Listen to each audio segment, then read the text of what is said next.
So we shouldn't hear us. I'll confirm that. Yeah, we shouldn't hear anything. I used to have music in there, but I guess we can find out. If you hear us, we're very sorry. We will. Nope. Okay, cool. Because I've got those options in there for desktop audio and browser, but I've turned them off. So cool. So could you? Yes, You're we hear live. you. Oh, they hear us. Okay, cool. You're live. I don't know how to not do that then, because I've turned it off. Hey guys. Hi everybody. It is gonna have to be what it is until we can figure out how not to get the first scene without audio. So I guess that's just gonna be a thing. But that's fine. I just can't tell my secret stories with Scott. We'll do that on a fireside chat or something There we later go. in a future event. How's it going, everybody? Welcome. Thanks for coming. We'll wait We a miss couple you. minutes. We'll wait a couple minutes to get people trickling in, but we'll get started soon.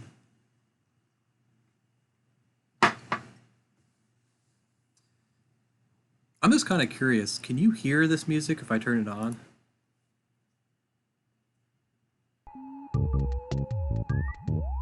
Negative. Wait Oh, for it. Nope. Yeah, there it is. There it is.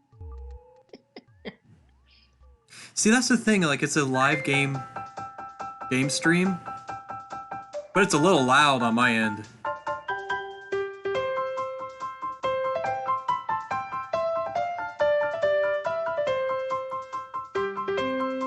Is it loud on your end? It's good. Okay, yeah, it's like, it must be my headphones, because it's playing out of the program, and it's just, like, super loud. So I'm turning it down. There you go. Welcome everybody to Clog Live Testing. It is quiet. Well, I'm just gonna leave it as is. I don't want to mess with the audio settings too much and then ruin what we have. Someone caught Earthbound at the last 5 seconds? Wow, that's impressive.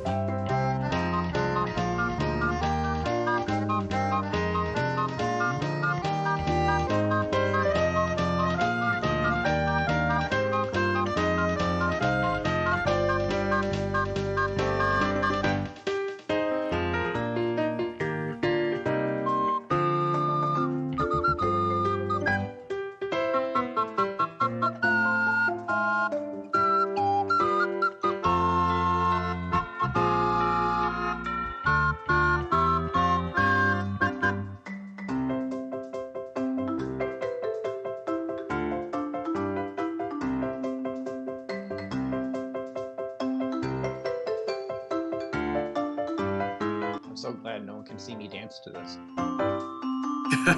I can change that. Let's make sure that's working.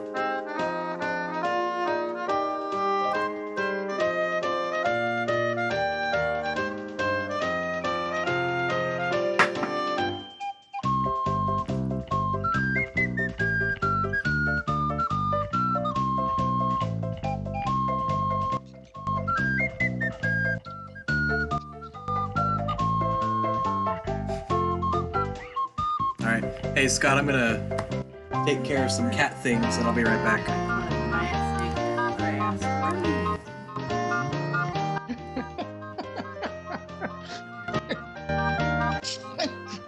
I was gonna say, I love how, hey, everybody, we're gonna take care of some cat things. Oh, that's great.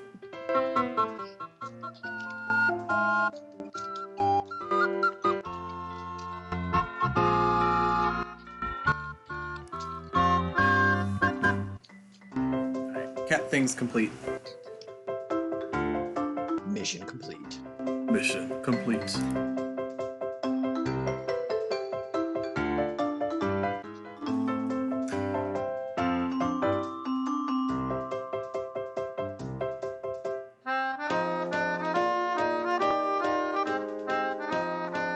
So what games have you been playing, Scott?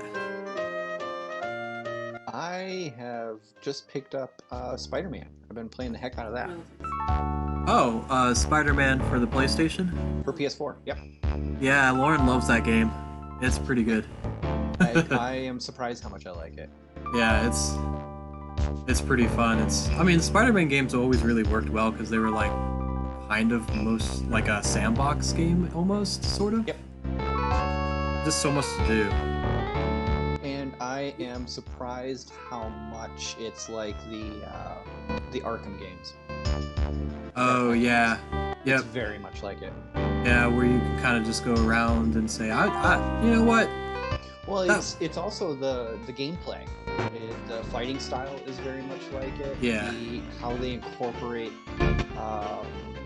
other comic book characters, kind of like the side missions and little Easter eggs. It's very much like it. The tone is very different, of course. Yeah. But it's a great game. It's more fun. I've been playing Outer Worlds. Oh, nice. That's been fun. Yeah, I picked up the sale they had for Xbox, where it was like $1 you could get Xbox Pass for like a year or something like that, which is really awesome because you get all these games. They cycle through every couple of months, and I got Outer Worlds mainly for Outer Worlds, and I got addicted to it. And so when it went on sale, I'm like, I'm just gonna buy it, which is awesome because like, I don't know, like I picked up Fallout 76 and that whole fiasco.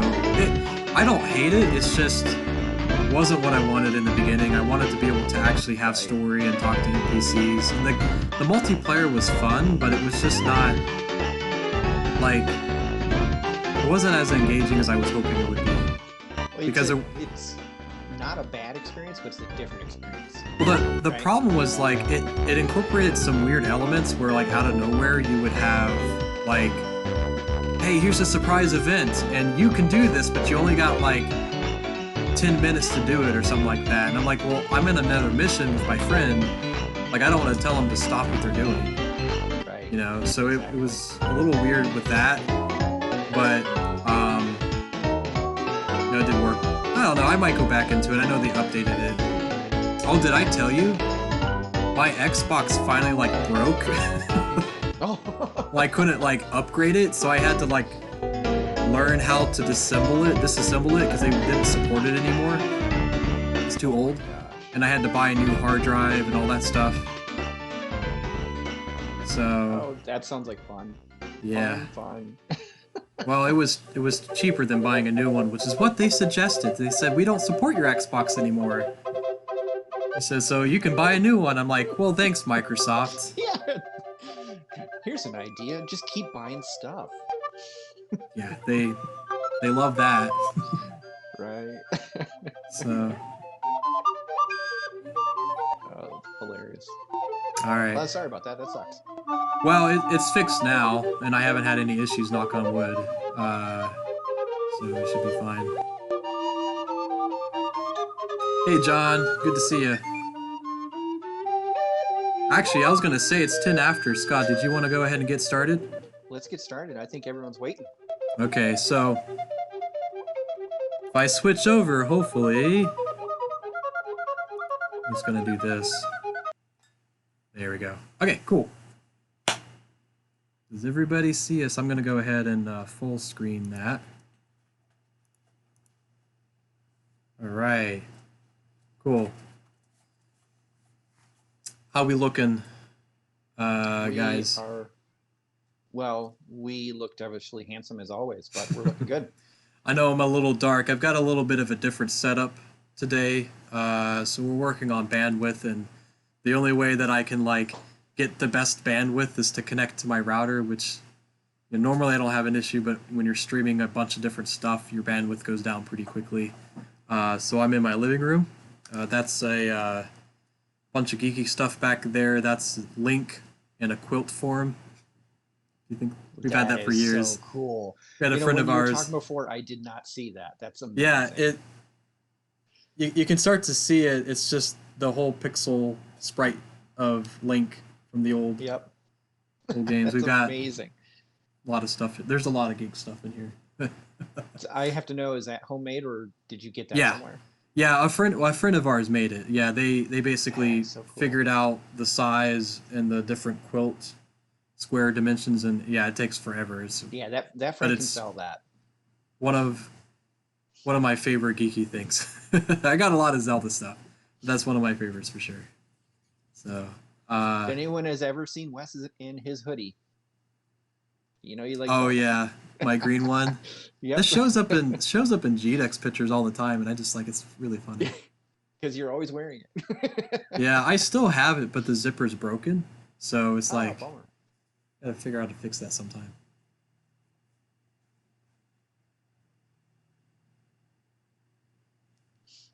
Okay, I guess my headset is connected to my phone. All right.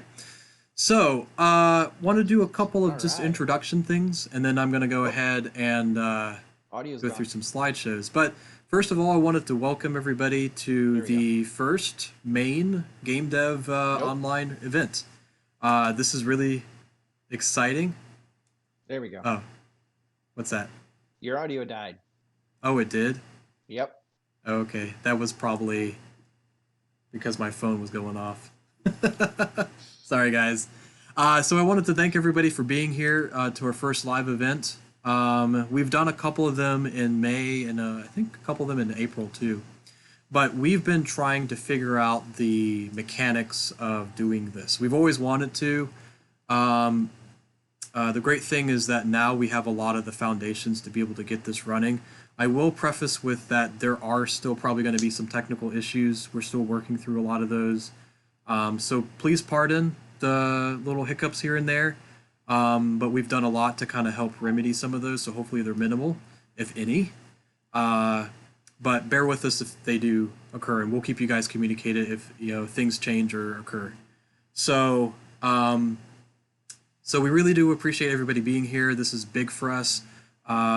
We've always had such a really supportive community. And if you haven't found out, we actually do have a Discord. So we will be sending that out in the YouTube channel. We'll put stuff up there, resources that we've been gathering, and the slideshow that we're going to show as well. So if you have stuff that you're looking forward to, just make sure to look in there. Also, if you have not I hate to say this, but if you have not subscribed to our YouTube channel, please do. Usually I wouldn't really say that. I personally don't really mind or care. I'm not like doing this as a job, discuss on doing this as a job or whatever, like YouTubers. But the big thing that we're trying to do is get about 100 subscribers or more, and that allows us to change the URL name, and that'll make it easier for people to link to that. Because right now it's just a bunch of different random letters and numbers. So if you can do that, definitely subscribe, and that'll help us change that. So, but yeah, so we've got that. We've got our Discord, and the big thing that we're working on right now is phase 1 of our website. So I know we've been talking about that for a long time, but it's definitely in the works. We've got it up and rolling. There's just a couple of things we need to flesh out. And that'll be kind of our landing page for everything. So if you're trying to figure out where's our Discord, where is our Twitter account, our Facebook page, photos, events, all that good stuff, it's all going to be linked through there. So been a long time running, and I know it's been a long awaited, but we'll have that. And then as that gets footed, we'll flesh it out more and more every couple of months to years on. And so that should be pretty good. And that'll still be thecog.com. It won't be the meetup page that we have now. It'll be transferred to our website. So so keep on the lookout for that. So what I'm going to go ahead and do is start to showcase some initial slideshow things. So please bear with me as I minimize and switch over. Kind of go through this. Boop. There we go. All right. Does everybody see the presentation slides? Yes, you are good. Good. Okay, cool. So we've already done this. This is kind of a neat little photo from our last game jam. So thanks for everybody that was able to make it there. We actually have a couple of presentations, a semi-link to that. So be on the lookout for that. So we are a collaboration of game developers who wants to help other people make games. Even people that don't want to make games, like are interested in game development. So if you're new here, we welcome you. We're excited to have you. And please do talk to us. We're a pretty friendly group. We're a growing group. We've got quite a few people signed up on our meetup page, so we'll go through that in a sec. But we are a collaboration of Central Ohio game developers, so things like CCAD, Columbus State, OSU, and other different groups. We also collaborate with other Ohio groups like the Cleveland GameDev group, Cincinnati group. There's Youngstown. There's a couple of them in Athens. So there's a lot of different groups we collaborate with. So we definitely encourage you to look at all of them because they all have really good communities. And if you're interested, we'll try to post this as well. There's a Ohio Game Dev Discord, which is a collection of all of these different groups. You may have heard of us talked about that before, but that's a really good group to just get to contact with a lot of different developers. So we are going to have our YouTube live events continuing in June. So we will have our next prototype and play on the second Friday, June, which is June 12th. We're pushing it to 7 to 9 p.m. and I'll keep you guys posted, but that may change. We may do 6. It just depends. We're trying to figure that out, so keep on the lookout for that. We're looking into options to making it to where if people want, as you may or may not know, like our prototype and play events are meant for you all to showcase your games in live location, right? So we don't have a venue at this point because everybody's staying at home. So we're looking for ways to use Discord as a way to give everybody, say, like a voice channel to showcase their games, but we're trying to figure out the mechanics of that. So we got a couple of weeks till that, but keep on the lookout. And if you're interested in showcasing something like that, just let us know in Discord or on Facebook or whatever is easiest to contact us. It could be info@thecog.com as well. And we'll keep you in mind as we start to get those things fleshed out. Our GameDev Meetup, just like this one, is going to be the last Friday of the June event. So that'll be June 27th. It'll be just like this one, 1 to 4 p.m. So if you're interested in presenting in that one, just let us know. If you go to thecog.com, that'll take you to our meetup page. You'll find this event, and there should be a Google form that you can fill out, and that'll just put you into a slot for the next event, which is June. So I think I've got one of you guys interested. We're going to move you into that event, but we take up 3 or 4 presenters. So if you're interested, let us know. We'd be happy to have you. So and it does require it to be somewhat game dev related. That doesn't mean you have to just show games. We've had people DJ music before in game development. Just something interesting. And yeah, so keep on the lookout for that and let us know if you're interested. So there's a couple of events or a couple of different resources that you can see on screen. So that's our information there. And this slideshow we'll post up on the YouTube channel. So I'm going to go ahead and move to the next slide. So we got news and events. Okay, so if you haven't found out, we are actually 1,800 members large. So that's awesome. That's our meetup page number. So thanks for everybody signing up new and people just kind of staying in as well. It's been we're one of the largest in Ohio for sure, and even around the region. So thanks for everybody's excitement and involvement. As I mentioned before, we have a lot of new online resources. And then June is going to be more of an online event only, which our groups are usually tend to be larger than that. So we're still going to keep our online events through June, and we'll keep you posted for the next couple of months in terms of what's kind of coming up. So keep on the lookout for that. GDEX is still on for September 18th through the 20th. So that's our big game developer expo. Just to kind of let you know, we're still watching closely for other events to look at whether it's going to be kind of more of an on-site or online option. And you could actually help us out by and we'll post this again, a lot of these links, all these links up. But there's a survey that we sent out asking your guys' opinion, right? So if you feel more comfortable or interested in a on-site or live event or online event, please let us know. It's a really quick survey, and it helps us a lot to kind of get a vibe of what you guys are interested in, right? Because it is for everybody here, right? Inside this Ohio and outside as well. So, so cool. Those are the main news and events. That's all I really have. So what I'm going to go ahead and do now. And while you're doing that, can we just pause and sure say how cool it is that we're 1,800 plus members? Yes. That is amazing. That is fantastic. You guys are just so cool. I remember when we first broke 1,000, which is amazing in itself, but that was many months ago, and that seemed like, oh man, that's 1,000. That's so much. And now we're at 1,800. That's just crazy. That's insane. Yeah, it's fantastic. It's really really impressive because, like I said, there's not a lot of meetup groups that have that many, and it's not because of, and it really comes to you guys like sharing your thoughts and sharing it to other people. Like, hey, if you want to get into game development, but also like the type of community we are. I mean, it's like I just saw a couple of you guys helping out. If you didn't know, like on our Discord channel, we have a peer support channel.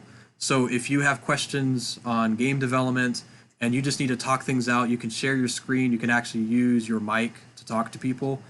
Please use that. That's a really great resource. And we had a couple of folks yesterday use that, and that's phenomenal because that kind of showcases not only that that's a really cool resource, but like we have a really awesome community that's able to take the time, like precious time that we may or may not have, allows us to kind of like help each other out, right? And you guys can, talk things through. You could take your own channel. If you need more channels, let us know. We'll put more stuff up. I did see a couple of folks asking for other different channels, so we'll be on the lookout for that too. But if there's a channel that you guys want, let us know.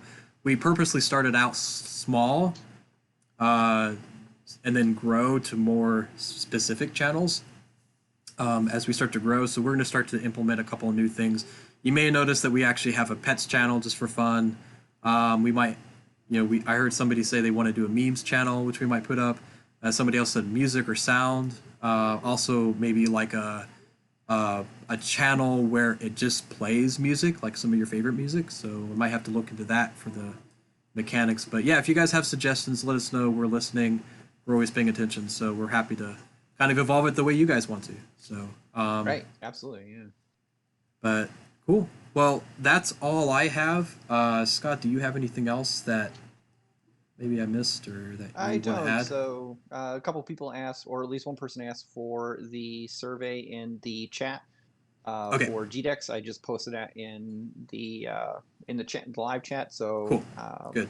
There you go. If anybody needs any other links that you saw in the presentation or anything else, just let us know in the chat and I'll keep an eye on it.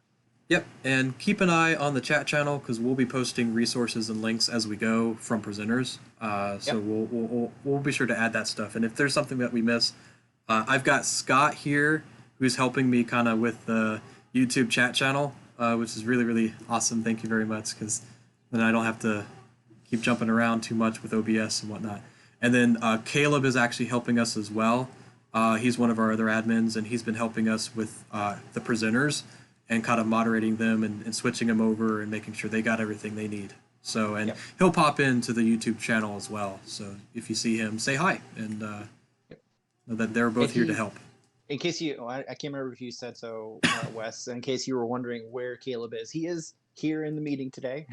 He's just in the green room prepping the awesome presentations that we'll be seeing in a minute. Yep, and so if you're interested, that's kind of how we've been doing this is in Discord, we've been assigning roles for presenters so that they're kind of like, think of them as backstage. They're waiting for their turn to be integrated. And then when they're up, we basically just switch them out, put them into this channel so you guys could see it. And then when they're done, we'll switch them to the next one. So it's a pretty cool process. So anybody that's doing an online presentation event, just know that we're going to be doing hardware tests before the call, which is a little bit different, obviously, than our normal event, where we basically test it there at the Idea Foundry. So just keep that in mind. And also, we're recording these events. So just keep in mind that we'll have these up online for our community. So if you don't want to be recorded or anything during a presentation, that's not a big problem. We can cut that out, or if there's parts that you don't want, we can adjust those too. And also, like, you know, I've got a video, Scott's got a video. If you don't want to show your face, that's perfectly fine too. We're very much about, you know, privacy, whatever. So no big deal. We'll just kind of show an icon of whatever your Discord username is. So totally up to you. We're very flexible. But anything that you can provide, we're more than ecstatic to have that here, because it's, again, here to help our community, right? So if there's resources that people need to know, or that you think they might find valuable, we want to do that as much as possible. So cool. I think that's it that I've got so far, Scott. Did you want to move on to our first presenter today? Let's do it. Yeah. All right. Cool. So our first presenter today is David, and he's actually was a participant in one of our game jams earlier this year called Global Game Jam. And he's got a little bit of a tidbit about his experience and some of the things he's created. So definitely welcome him, and we'll have him ready to go. So I'm going to go ahead and switch over. Oh, we got that. Cool. He's in. Good. It worked out well. We're trying something new. So. All right. I got to turn off my microphone. Yeah. That's all good. And I'm going to. Cool. All right. So while you're getting things set up, David, did you want to talk a little bit about yourself and a little bit of what you're going to be talking about today? Well, yeah, I'm going to be talking about my first game jam. I'm David Amaya, and yeah, I had I guess I don't see the slides. That's going to be. Oh, it should be, yeah. Oh, there it is. Yeah, let's take a sec. So the slides might not be super interesting though, but yeah, my name's David Amaya. I've done software development for a long time, many moons, but this is kind of like my first foray into game dev. So I've hovered around it for a while, or at least I've hovered around the cog for a while. And I would say that my game dev journey has been like about 6 months, although I don't know if I count the last 2 months, but it's all in time, I guess. But I'm actually curious too with the audience and you guys. How long have you guys been on your game dev journey? You can type it in the chat, and it'll be interesting to know, just to see where everybody is at. My journey's been interesting, or I don't know how interesting it's been. Yeah. But yeah, recently I started kind of hovering around the game jam. It was probably about a year ago that I attended my first prototype and play. And it was kind of cool to see what everybody was doing. And I've always had an interest in game dev. I'm a programmer by trade. And so I got into programming because I wanted to get into game dev. I actually don't really know too many programmers who didn't kind of go down that path. I don't know too many people who one day as a child woke up and said, I want to make accounting software. So that wasn't my journey. It's like, I played video games. I loved video games. I want to make video games. And so for a time I dabbled in Flash, but I don't really consider myself as really starting that journey until now, really, or 6 months ago. And so that's about me. And so in December was when I really started trying. Actually, like, not letting the fear stop me anymore, because there's always that trepidation. Can I do it? What's the path? And can I really, really do it? And so in December, I decided to start, and I started checking out game dev tutorials. I started looking at different YouTubers that were doing things. I looked at Unity. I'm a C# developer, so I do .NET programming. And so I saw, okay, Unity uses C#. Let me do that. So I started dabbling with that. One of my favorite channels that I found for tutorials is Bracky's. He has all sorts of simple YouTube tutorials about Unity and how to make different kinds of games and things. So I started off with that. He had one about basically making your first game in general. And so that's what I was using. It was like a little sliding game, and I developed it.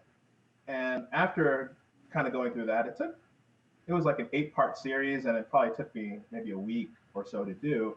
I took that to the next prototype and play.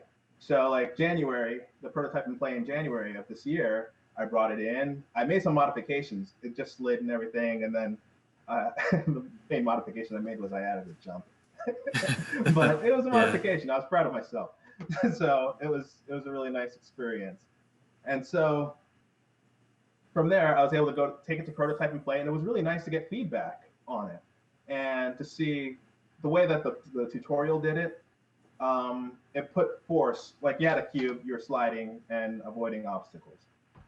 But the way the tutorial did it, they were applying like physics force. So it's almost like every time you pushed in a direction, you were kind of like pushing the box.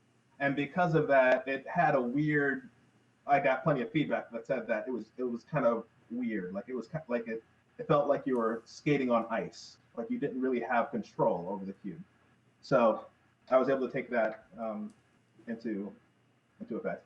But eventually, I heard about the Global Game Jam, which was at the end of that month. It was the end of January to the beginning of February. And I thought, you know what? Let's try it. Let's see what we can do. And so I was looking at various tutorials, and I was actually kind of curious too with you guys.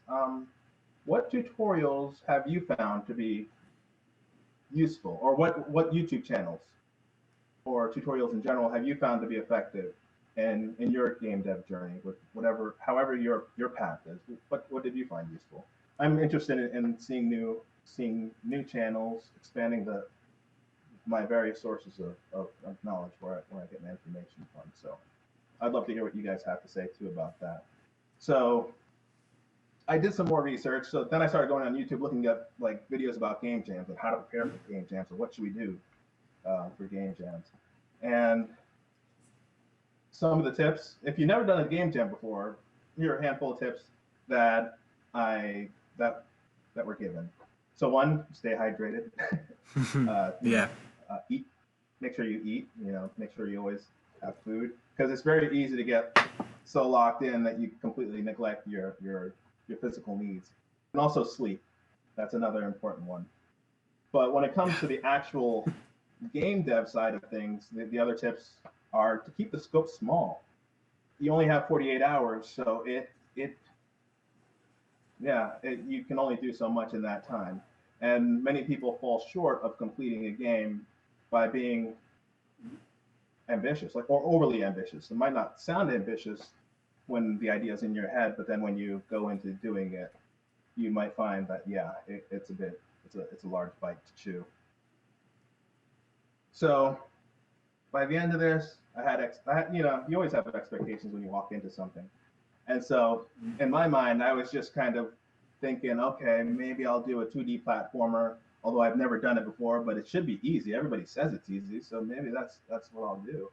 And okay, we'll try to make something small and fast. Like my goal was, like, in the first 24 hours, try to have something done, terribly ugly, whatever, but at least done, and then take the next 24 hours to actually make it decent, polish it maybe, and do different things like that. Those were kind of like my expectations, because based on all the videos that I watched, it's like, this is the way to execute a game jam. And so these were the expectations that I had. And so I went to the game jam, and expectations, meet reality, and that was kind of reality for me.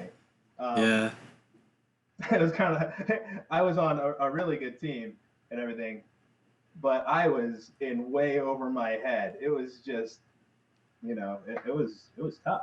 So the team that I ended up with, very talented group, very supportive group, and they wanted to do a 3D game with, just different items and different models. So 3D modeling, I have no idea what I'm doing. Most everything, I had no idea what I was doing. And it kind of got overwhelming that first 24 hours. I had no idea what I wanted to do. The theme for the game jam was repair, so also fixing things. And so the idea was to go and kind of fix nature and get different items and stuff, and each item that you collect improves the whole situation. But the problem I found was that since I was so in over my head, and since this was so out of my depth, I didn't really feel like I could contribute all that much, and that was very, very difficult. And so I like the picture of Sonic because it kind of well explains it. And then if you have that music going in your head, like when it's counting down to 5, 4, 3, 2, 1, and then that's a no mic. It kind of almost sums up some of the feeling, but it wasn't all bad. By the end of, like, not even the end of Saturday, but after a while, I had other ideas. Like, okay, I'm not super productive here. I was able to help with, get source control set up, doing those kind of things with the code, some maintenance, some of the logic here and there. But I still wanted to do more, and so I decided to kind of like think of some of the other ideas that I had. On Friday, I actually had an idea. Since the theme was repair, I thought it'd be kind of cool to have a platformer where you have a broken robot and he's trying to take different steps. So first he's kind of severed in half. So he first has to get to his legs and then he can walk. And then after he walks, he has to get like something else where he can jump. And then from there he gets a rocket pack and he can fly. But that was too complicated too. At least definitely for me starting out. So that idea was quickly shelved. But I remembered some of the tutorials that I did before, like the tutorials I did in January, like those Brackeys tutorials about kind of making your first game. And I thought, can I do that? Can I create something like that, kind of go through those tutorials, but in a much more compressed time frame? And so that's kind of what I did. I recreated one of the games that I worked on before. And as I was doing it, actually, yeah, let's get to that slide. So it worked out in the end. And so I worked on this game. I called it Fix It because the theme is repair. And it's a sliding game, and it's on itch.io. I believe the link might be in the chat at some time. And you can check it out while I talk. I don't really have the exact, I didn't have it to show right now. But it's there. You can see the version that I made. And it does not have a jump feature on that version. But you're navigating to get to like a wrench. So the whole thing was you're supposed to avoid obstacles in the tutorial. It was interesting. When I was going through it, it seemed like, okay, maybe we'll try to do the whole avoiding things. But when I ran into, like, I used different assets. I decided to download some assets, and one of them was a file cabinet. So it had like an office kind of feel. And avoiding obstacles is fun and all, but I actually found it was more fun to run into stuff. And then it's like, maybe that's a strategy to go. And so that's what I ended up doing. So you could try to have a clean run, or you can decide to just wreak havoc and in an effort to reach the goal. And the goal in this game was a wrench. So, because my brain thought Fix It Felix, which is a hammer, and then it's like, what if it was like a wrench? And then the goal is to actually get to the wrench. So you're not really actually fixing anything. You're actually kind of getting to the tool, but hopefully, I was kind of hoping that fit the theme enough to to qualify. But I found it to be fun. It was a great experience, and I did learn new skills. So one of the skills I learned, and I'm proud of it, but it's kind of pitiful. But I learned to make a title screen. I was like, yes, I know how to make a title screen, because that was one of my goals, was to actually make a complete game. A game that has an opening, like a title screen that you click, and you go into the game, and then after you're done with the game, you hit exit or quit, and then you're back on the title screen. And so, in my opinion, that's like a legit game, and I was super excited about that. I mean, to everybody else who's much further on their journey, hopefully you still appreciate those little beginnings. But it was a really nice experience. And so it did work out in the end. I was actually able to do that pretty quickly. And so within, it was like, the next 24 hours was me working on that, trying to get it up and running. And also, like I was saying, try to get it done first. Like, okay, get that intro, get the title slide, get the gameplay, and then have it loop around so that it can it's kind of like its own entity. So it is only one level, and it just after you beat it, it says, hey, okay, do you want to play it again or do you want to exit? And so that's one of those things that I was testing later. And so the next prototype in play, I was able to share it. I also changed the mechanics of it. So I ended up watching like a handful of other tutorials, and that's kind of how my game jam was. I I figured out, okay, I need a title screen. Let me find a tutorial that's about title screens. Okay, I need to do motion differently. I think there was this tutorial on 2D motion, and so I looked that up. And so whatever step I needed to make, I found a tutorial that helped me to do that. And that was kind of my first game jam.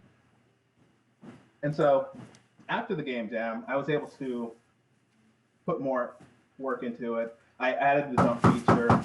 I added a boost feature, which, if you're going to be running into stuff, you want to be able to hit it with some speed.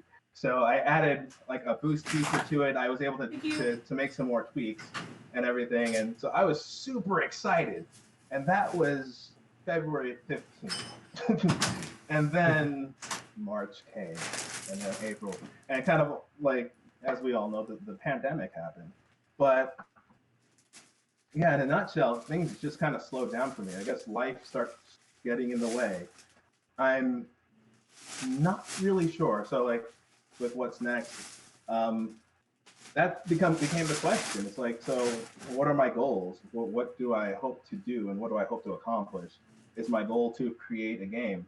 Is the goal to learn? So these are some of the things I'm exploring now, are kind of goals for the future. It's interesting because it's hard to keep the motivation up. I'm sure many of you have experienced it.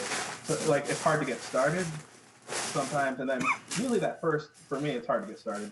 Then it's really awesome for that first week, and then it's hard to keep going. And it's interesting, like a YouTuber. I saw another YouTuber, Thomas Brush. He made Pinstripe. He just released another game called Never Song. And somebody once asked him, like, okay, how do you get through those hard times when you don't feel like working on it? And he said that he thinks about his family and how dependent they are on him to make this successful. And unfortunately for me, that doesn't work. Because if I were to do that, I know I would shut down, and I'm not sure how many others feel similarly. And so it's been an interesting journey so far. And I've been learning a lot about myself through the journey. Like, I'm more or less convinced I have ADHD. And so I'm going to be looking about diagnosis for that. And it's just learning how my mind works, how best to work with myself so that I can be successful in the future. But this game jam was really awesome. I was looking forward to others. I wanted to do Ludendari. I believe somebody else did, which is coming up after me. And I wrote down an idea and everything, but I couldn't do it. And I feel like I'm a social. It's like, for me, it's like cooking, where for me it's kind of like cooking, where I like to, I don't really cook for myself. If I want to make something for myself to eat, I might just slap together a PB&J and be fine. But if I have friends coming over, I might make something. I might be prepared to do something like that, or at least order pizza, and instead of necessarily ordering pizza. And I feel like it's similar with games, and for me at least, where if I don't have something to share, if nobody really cares, then why do I? I mean, that's a weird. I don't know if it's weird. But it's kind of like where I'm at too. I tried doing Mario Maker. I figured, okay, Mario Maker 2, I could do some level design. I made about 4 levels, and then I just kind of got. It's interesting having anonymous people interact with the game, but having people interact and see their reaction. Maybe it brings them joy. Maybe they find it funny. Maybe they find things interesting. It's an interesting experience. But that's where I'm at, and that was my first game jam. So I wanted to say thanks for having me, and I really appreciate being able to come and talk to you all today. That is so cool. Awesome. And that's an amazing description of an experience of a game jam, especially for a first game jam. You saying how you had certain expectations, My mic's back on. and when you got there, you realized what you didn't know, right? You knew what you didn't know at that point, and you had a bunch of anxieties, but at the end, it worked out great, right? And at the end, in the end, it doesn't really matter exactly what you make, that you went through that experience to make it. That was Yeah. really cool. Thanks for sharing that. That was Well, really Yeah, nice. always lower your expectations. Right. Yeah. Exactly. Well, I think the biggest thing that's a takeaway from all this is really just that you'll be surprised how much, especially like in the beginning or middle end of your game development journey, these are very similar experiences that we all have. I mean, a lot of the things that you were talking about, I experience, like, especially if you're thinking about jumping from doing this as kind of an experimental or hobby thing or whatever to, full-time job. There's a lot of things that go through your mind that you're not really sure how to approach or when's the step off point. And it's, in some instance it's different for everybody too, because like everybody has a different scenario, right? Like some people have a family, some people don't, depending on where are you going to school or you're not going to school, and how does that all fit into everything. So what I would say is like, continue to express those things with other people, because they may have some information that helps. Like for example, like like you talking about learning things online is one of the biggest things you can do right now, because back then when there wasn't Unity or Unreal was super expensive, we didn't even have those options. When I went to school, Unity wasn't even a thing, and I We only wanted had to. Flash. Yeah, and that's what I learned. remember when Unity was Mac only and not available in the States. Yeah, yeah. So it's very interesting because we have so much resources now, and again, like what you were saying, David, if the community, if you have resources that might be helpful for people, post them up. Let us know in the chat channel or in Discord, because I'm pretty sure there's people out there that are looking for that kind of stuff too. I mean, some of my favorites have been, especially like for Unity, it's always been just using the like tutorials that they have on their website.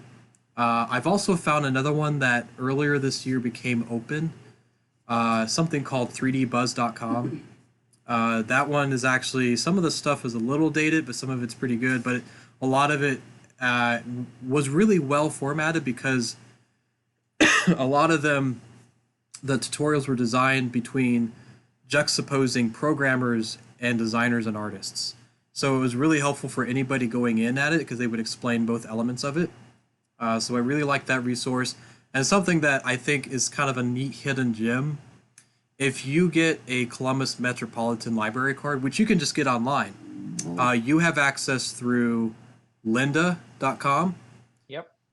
So that is like a wealth of information, because YouTube is great. Like, don't get me wrong, you can find a lot of stuff. There's some really good stuff out there.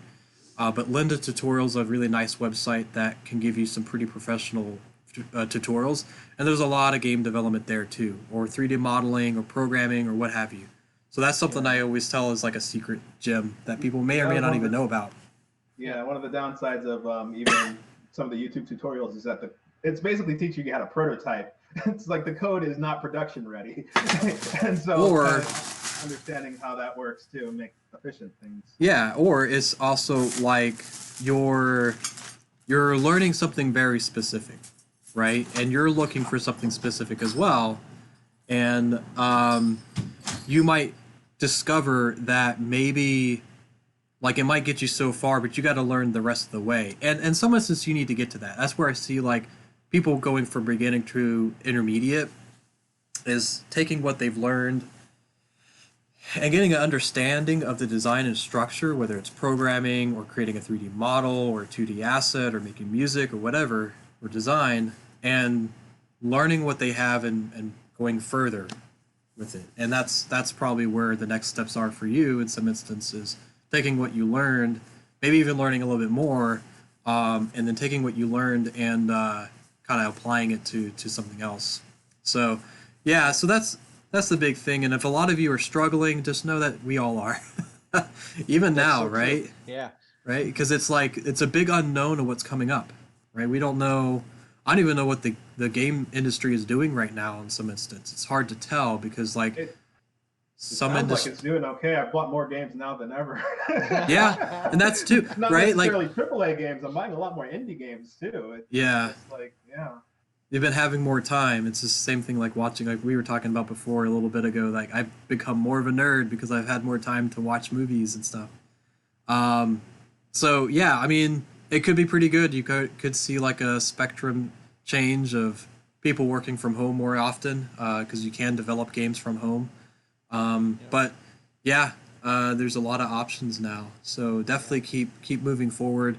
Another one that I like to shout out a lot, we do this quite a bit, is there's a YouTube channel called Extra Credits, and they have a whole series on introductory game development concepts. It's all like little cartoon character drawn scenarios, but it's really good and it's very concrete to the point of like what you should be thinking about when making your first game or thinking about other different game genres.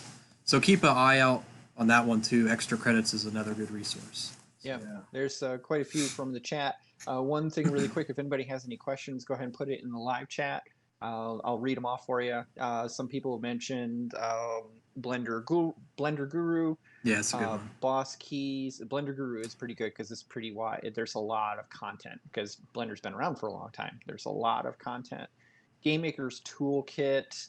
Let's see. I saw someone was looking at Unreal 4 blueprints, which I don't know much about. And one last comment that came through is Infallible Code, which I Okay. don't know anything about that one either. Yeah, Unreal's blueprints is basically their node-based connection Ah, for like basically programming.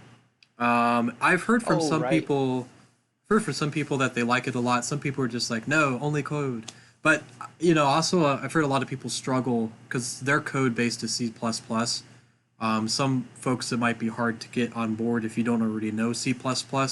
And I found that I mean I'm more of a designer and artist, so I found blueprints to be very helpful for me, especially for prototyping, just to kind of get things out there. But you can take that code and compile it and make it new code now with some changes and risks and whatnot. But I've heard Right. some people say it's actually pretty good for that type of process. I know that Unity also has something similar. I don't know what they have nowadays because their system has changed so much. But I know back then they used to have something called I think playtest, which was similar. It was kind of Yep. like a node based system event system Yep. connection tool, which was again really good for designers to get things working really well and really quickly if you wanted to like animate a 3D character or a sprite sheet. When you do different input commands or when you collide with things, like it was really easy to set up something quickly that you didn't even need to know how to code, which is kind of nice. So there's a lot of options out there too. So if you feel like, well, I don't know how to program or I don't know how to draw, like there's tons of options now on both ends. And if you have questions on that, like, hey, I'm looking to get some characters in, or hey, I've got this prototype built, but now I need some enemies. Like, there's probably ways to get you resources, and you just need to ask. So yeah, just ask us. Yep. And So we're such a we have a group with a lot of different experience. When you had asked me like how long have people been doing the working in game development, which was a great question by the way. We had things ranging from I just started this year to 20 plus years. So that's what's great about our group is like if anybody has any questions about something, you can go to our Discord and ask. We have right, Wes, we have a channel for that, or yeah, not a channel. We have a well, thread for that we yeah where you can just ask and someone will answer because someone has some type of experience yep. in it. Our channel in Discord is dev-help. So that's a great way to start. So if you're like, I'm stuck on something, you can start there. Definitely do things like share screenshots if you can, if it's Yep. something visual. And if it's like, it's really challenging to figure out how to explain this, ask them if anybody's interested in joining one of the voice channels. We have a couple of them. There's a Peer 1 and a Peer 2 support channel, and that's where you can kind of share your screen and talk to people. And that's a real easy way to get it explained a little bit easier, quicker. So Yeah. definitely check that out too. Yeah. Very cool. Well, sweet. We have any more for having me, questions or guys. comments? Oh, nice presentation. Oh wait, Thanks. sorry. I guess if anybody else has Oh no, one. you're fine. Did you see anything else, Scott, from the No, I think audience? that's all the questions. We can Okay. always ask questions later after Yeah. all the presentations. So if Yeah, anybody has and anything else. if you happen to be around, like we'll be mentioning this throughout, but we have our Discord general channel if you guys want to talk, either to Scott and I, or if David happens to make it. We'll be there if you need to answer any questions and whatnot. So we'll hang out there for a little bit after these presentations. But yeah, thanks David for coming out to help us and talk to about your experience. And if you guys Thanks for check out having his me. if you guys check out his game on itch.io, let him know what you think Links in and the if there's chat. any improvements. So, but yeah, thanks, David, and we'll definitely catch you later. So, Sounds good. Thanks for having me. all right. So next coming up, uh, we've got. I think we talked about Darius. Yeah, Darius I is do coming believe up so. next. Yes. So he'll be our next one, and talking about game jams, he has a game jam experience as well. Oh, are we doing Ethan? We can do Ethan. Yeah, Sorry. I'm here. Yep. Darius Ethan. Did you are you okay going next, Ethan? Yeah, Okay. totally. I Cool. was All expecting right. this. Good. Okay, let me go ahead and go to our main channel, and I'll set that up. Did we say everything okay on the live stream? Yep, everything's great. Good. Okay. Cool. All right, so I won't do too many formal introductions, just because Ethan can talk a little bit about himself, and then if you want to kind of talk about yourself and anything else about what your presentation is today, will you take the reins? All right. Yeah, my name's Ethan Muller. Use he, him pronouns. You can find me on Twitter at Ethan Muller. And today I'm talking about a game I made called Goofball. So it's called Goofball. It is a 2D physics-based arcade gameplay type of game. The game is basically, it involves bouncing off of NPCs to grow a combo.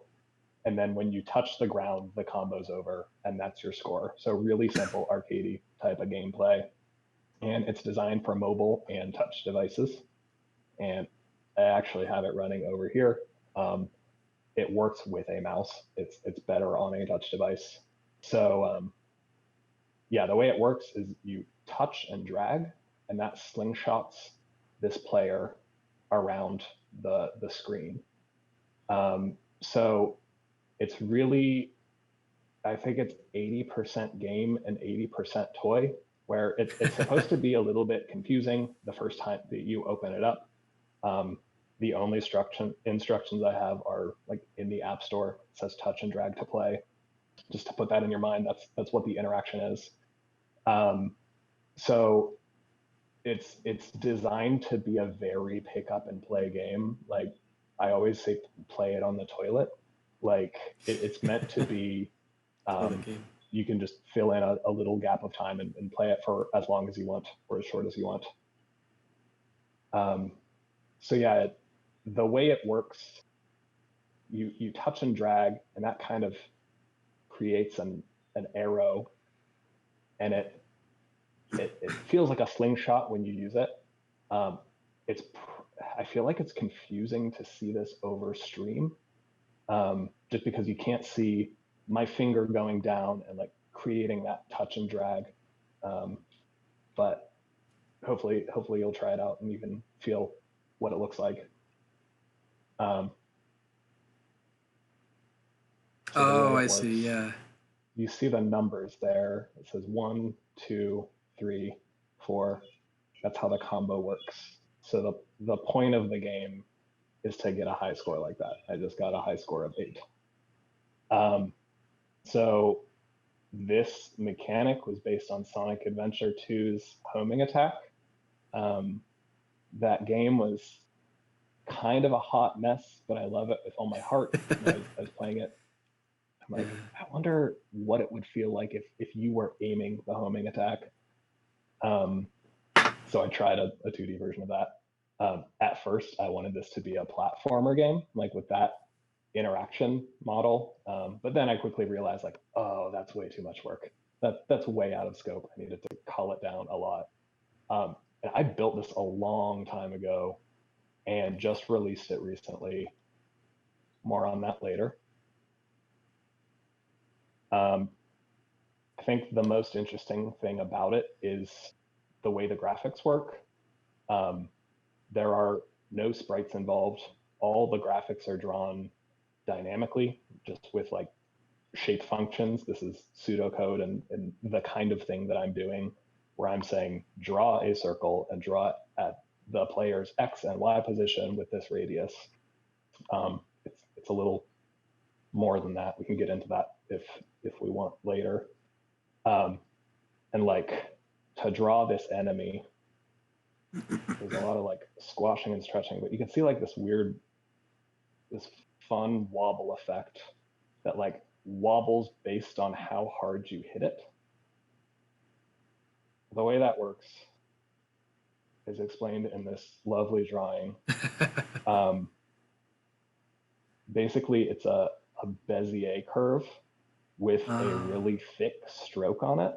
So I'm like drawing this line, and then you can animate that. When you move that around, you get like this really natural effect. So it's a Bezier curve with a thick stroke, and then drawing a circle on top. And that's how the drawing works.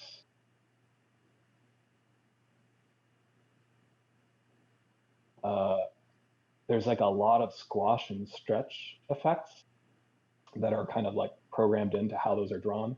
Because I'm also like, I have this spring inside of the enemy that like lives on the enemy that's just used for drawing graphics. So you can use that to like apply a force to it, like squish it down and get this really like fluid effect. Related topic, juice, I'll bring that up later.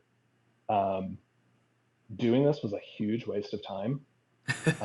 Like it really limits how much content you can put in your game. Like this game has no content to it. It's a player at NPC and that's it. It's just gameplay. But it was really fun to do, and it was like kind of motivating me to make progress. So it wasn't actually a waste of time.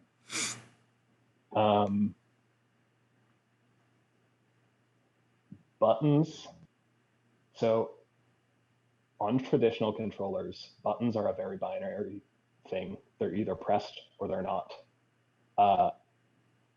Gestures, like using a touchscreen for input for games, is way more expressive. So there's a lot more information in a gesture than a button press. So a touch and drag provides a lot more, I say analog-ish input, because it's not really analog, but there's a huge difference between touching and dragging this much and touching and dragging this much.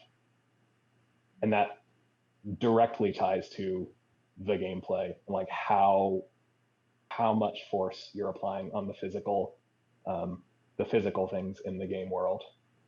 And I think there's a lot of unexplored territory in that idea.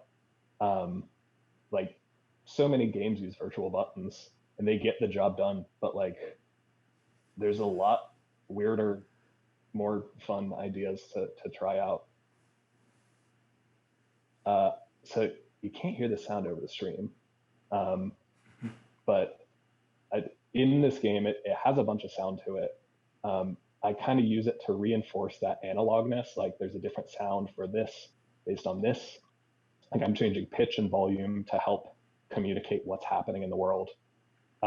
As you're building a combo, it plays a sound that builds up and up and up, and it sounds like it's going somewhere, but it never goes anywhere. It's like the staircase in Mario 64. If you Google shepherd tone, you'll see what I mean. And then another, like, it's a small detail, but I think it helps sell what's happening in the game world, is like, you gain spin as you're bouncing on these enemies, which is a weird mechanic. It doesn't really affect the gameplay too much, but if you build up a lot of spin, you hear a little like whirring sound. And if you hit a wall when you're spinning really fast, it'll squeak. So it sounds like a tennis shoe on a basketball court or something. And like, that doesn't really do anything other than just like make it feel more real. Just because that much motion without a sound feels unnatural. Like, nothing in the physical world can move that fast and be completely silent. So how I had the game up when this talk started, where it just says goofball up at the top, that's how it looks when you open the app. There wasn't a start button or anything. It's just there, and you just start interacting with it. So like, this is what I mean by how it's 20% toy. There's like not, there's no state to the game. There's no like start button. There's no losing, start over, here's what your high score was. It's just like going all the time. There's the mechanic that like tracks your combos and says how high your score is, but that's just a thing that's running all the time. So that makes the game feel like really sticky. Like, it's it doesn't really give you a point to stop playing it, which is dangerous. That's that. Okay, here is the moral of the story, or like the biggest thing that I learned while I was developing this. I started this a really long time ago, and I took way too long to release it. This might remind you of the previous talk about game jams and reducing your scope. That's really relevant.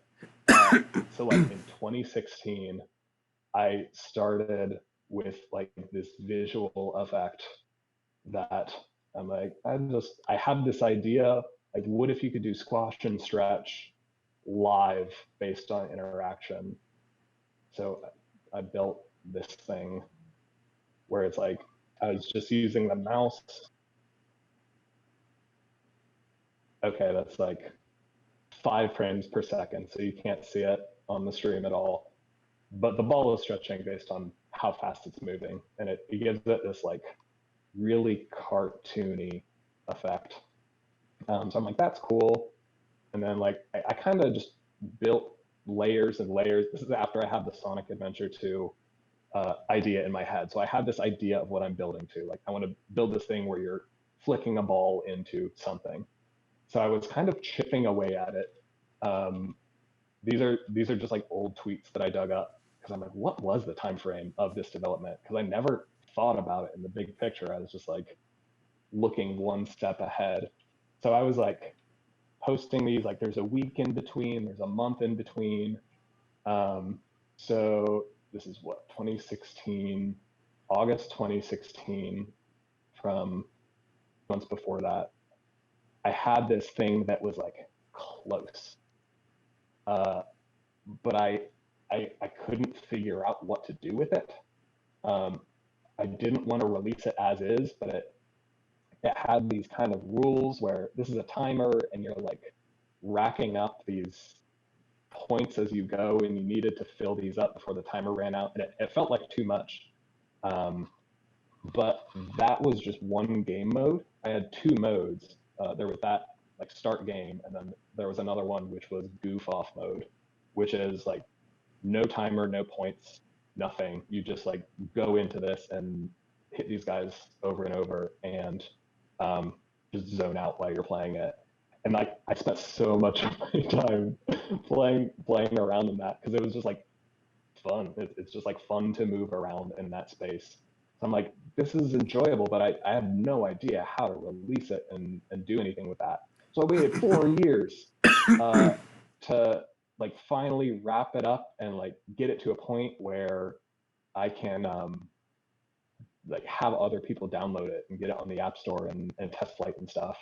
I was kind of dragging my feet just because that's like, it was unknown, it was scary. I didn't know how to do that. Also, you have to pay money to join the Apple Developer Program. It's like $99 for a year. And I think that's a requirement to get apps to a state where other people can download them. But I'm like, that feels like a big step.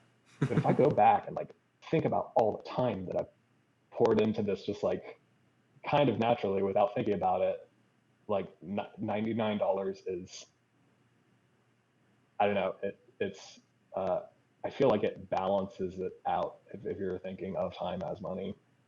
So yeah, finally in 2020 February, I had a build on test flight that was available for people to download.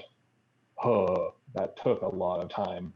This should have been like a game jam thing. I should have finished this in a day and just wrap it up and get it out into the world and like move on to the next thing. But hindsight's 2020. That's about it for the game. There are two related topics that I was like thinking about a bunch as I was making this: flow and juice. And they sound related, but they're pretty unrelated to one another. So a state of flow is the feeling of being fully engaged and focused in an activity. It's like when you're in the zone with something. And it happens when there are these three specific conditions that need to be met to get into that state. And this can be for any activity, but you need a clear goal. What are you trying to do? You need immediate feedback to know if you're being successful in what you're doing. And then this last one is important. You need a high perceived challenge and a high perceived skill of the person who is participating in the action. So you need a high challenge to keep a highly skilled person engaged in whatever they're doing. If the challenge is low and somebody feels very skillful at what they're doing, they'll just be bored. If the challenge is high, but they perceive their skill as low, then they'll be overwhelmed.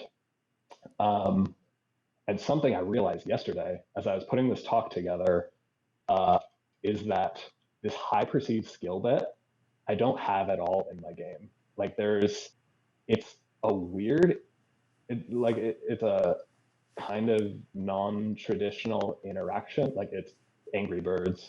Like that's probably the best comparison to doing input this way.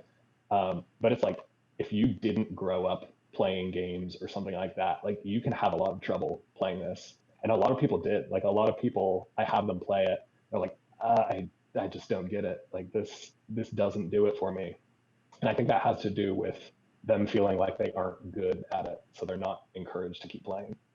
So that's interesting. Like if I keep developing this, which I kind of want to do, I want to make that.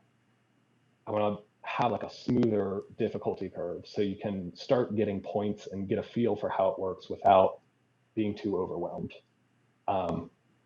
And this flow idea isn't specific to games at all, but it's just super relevant because like it's something that does happen in games a lot. So I recommend reading this book on it. The other concept is juice, which you may have heard of this before too, but it's basically the polish that makes a game feel good. Usually visual effects, usually stuff that doesn't affect gameplay or affect the physical world. So there's this really good talk on YouTube, Juice It or Lose It, made by the team that made Hold Down, about how to add all these things to just like a bunch of little details that make something, a game that maybe feels fun to begin with, feels like really good afterwards. And that's it. So the game is free. There are no ads in it either. There might be eventually. Like I just haven't. I didn't want to figure out how to implement them. So like I might down the line, but right now it's totally free. You can just play around with it, download it. Go to goofball.fun. That's the website for it, and there's an App Store link. Do it now. Right now it's just on iOS. An Android version is coming eventually. I wrestled with Android Studio a little bit ago, and I just haven't figured it out. And like, it's just the App Store hurdles again. Like, I use an Android phone now, so I'm incentivized to get it working there. So my website is ethanmuller.com. Here's the URL again if you forgot it. You can find me on Twitter here, and my email is here. I can post these in the chat too. So that's all I got. Thanks for following along, if you followed along. All right. I can do questions now. Very cool. Yeah, if anybody has any questions, put them in the chat. One thing I've played this before, and I really enjoyed it. And I know we had several discussions that I'm kind of getting brought up again. So one of the things I was wondering, what engine did you make this in, just so people are aware, because it's not like Unity or your own personal engine, right? So it's it's in a framework called Love 2D, which is a Lua framework. So it's like kind of it felt like it gives you less than Unity, but I kind of like that. Just the fact that if something goes wrong, I feel like I'm debugging my own stuff and not a game engine. So like the most it gives you is like a physics engine, which is like kind of the core of the game, leaning a lot on that, but it doesn't give you much other stuff. Like, I don't think it has an idea of like game entities or game objects. You sort of have to make up that idea yourself. That's pretty cool, because I know that like there's a lot of games that are like that. I think isn't either it's Roblox, I think, is like Lua. I don't think Minecraft is. But yeah, there's a lot of games that are actually made with Lua. Just because it's kind of easy to pick up, kind of like Python or whatnot. It's a little bit got some easier footings in some instance to kind of pick up. And I know that you've dabbled in a couple of different engines. There was one a little bit ago called Pico that I thought was interesting. Yeah. So it's kind of neat to see you kind of make these cool games. Pico 8. Yeah, Pico 8 is like it's called a fantasy console, but it's like really harsh limitations, like 16 colors. I think like 256 by 256 resolution. But that's also Lua. So that is a nice transition from Pico 8 to Love 2D, or Love 2D just doesn't have those limitations.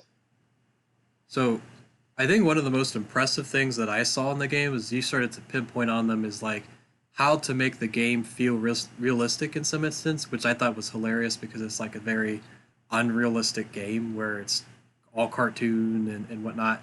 But like the skid against the wall, the sound effects, and even like what I thought was really cool was the eyes of the ball kind of being masked inside of the ball as it kind of moves around. Like that was really cool. Or even like the shadow on the ground that would get bigger and like fade in and out depending on how high the ball goes, or like just obviously the flexibility of all the shapes and how they could stretch was really kind of cool. So yeah, good job on there.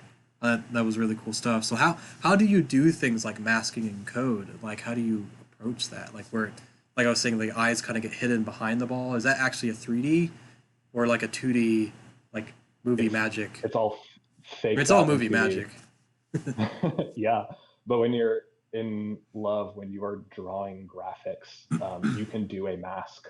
So it's really confusing just to handle it in code, but it's the same concept as masks in Photoshop, where you can say, okay, I'm gonna draw some stuff, but I only want to draw it in this area.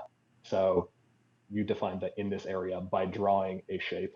So for the player, I draw the shape of the player, and then you can do some stuff after that to say like, cut this off if this leaves the area that I just drew. And then you run a line that says, okay, mask off. We aren't masking anymore. Yeah, it's abstract and like hard to wrap your head around, but it makes more sense if you do it in Photoshop and see like Photoshop or Illustrator or Inkscape, whatever. Yeah. And then just implement that in code. Like there was a lot of cases where I had to do that outside of the game, just like write a little bit of code to see how the concept works and then translate it over. Because that, if you put that inside of the game and try to test it in place, you have a really long feedback loop between making a change in the code and seeing if it worked. So there are a bunch of cases where I tried to make that like as short as possible. Test cases are a good way to do that. Yeah, I 100% agree. And that's like, when you're talking about design or interactive design in some instance, that's a really good process is when you know what you want to create, but you realize that putting that into the system that you built could get really complex, just separate it, right? Like build a prototype, get that working, and then figure out how it fits into the bigger system. Because I think a lot of times we try so hard to get all the features to work. We've got a checklist, right? And that checklist exists on one sheet, but like sometimes those checklists require other different parts of it to fit, and then you spend so much time trying to get it to fit in there that you lose track of what you're doing, or you just realize, wow, this is getting way too big and you can get distracted. So I found that too. Sometimes I've create interactive design because like my job is my main job is in e-learning, so a lot of times I'll create activities and I'll be like, wow, that's not really working right the way I want to. And sometimes if they get super complex, which doesn't really always happen, but when it does, I'll literally make a brand new project and just focus on that activity and then fit it into the whole course once it's done. That's the same thing with game development. That's the same thing with web design too, right? So like anything interactive design really could utilize that strategy. So yeah. On the topic of taking a little thing, chunking it out, working on it separately, that's another thing that I wish I would have done differently. Like a bigger regret is just like tracking those tasks, because this was very much like a just work on this in my free time, like play around, like let's not do project management and track time or anything like that. But like I should have. that would have helped me release sooner. Like time box things. Like I want to do this feature. I'm only going to give myself 2 hours to finish this, and then probably let it grow to 3 hours. But if I don't do it, then it gets cut. Like I really wish I was more disciplined about that. Would have helped a lot. yeah, and that's really hard because you see the whole vision, right? Like you see where you want it to be, or you see that it's missing something and you don't understand maybe at that time what it's missing, and you feel like it can't be presented until that's complete or feels fleshed out.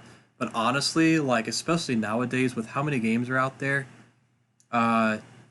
you're gonna feel so much better once it's just released, because then you can get feedback, right? And that's what I always tell people. Like I remember seeing a lot of different game development documentaries where the concept for me has always been, you make this game or you have an idea. You personally, as a developer or designer, have an idea. You make this game and then you involve other people, right? That could be people working on the project or seeing it for the first time. It doesn't become your game necessarily anymore. It becomes what they interpret it, which isn't always a good thing or bad thing, right? It just is what it is, which gives you feedback on how to alter it to where you want it to be, right?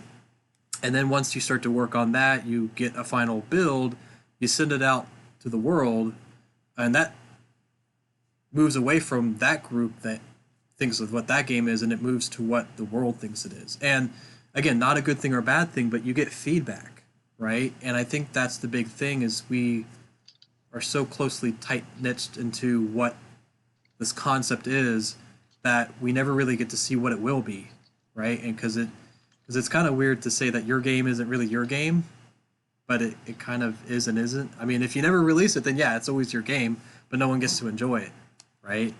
And I think that's something that we should keep in mind as developers, that we need to send it out and get feedback to see how to improve it, right? Because there's always ways to improve it. At some point, you can decide when you want to stop improving it, but there's always stuff that you can do. So, Totally. There are as yeah, many ways to see your game as there are people in the world. yeah, And like you have a really biased view of your own game because like how it all works and like what the idea is behind it. But if you put your game in front of somebody, it's so much less self-explanatory than you think it is. yep, yep. So cool. Uh, Scott, any comments or questions or feedback that we've heard? No You did mention? questions, but you did Okay. get a lot of praises for the polish and looks. Everyone was saying how they really like the animations, or the Yeah. googly eyes really make the game. A lot of good positive feedback. And I really liked your description of the. So I'm a sucker for audio as feedback. So I know we couldn't hear it, uh, but I really like your description of using certain audio cues for feedback, not just for wind conditions, but for other conditions as well.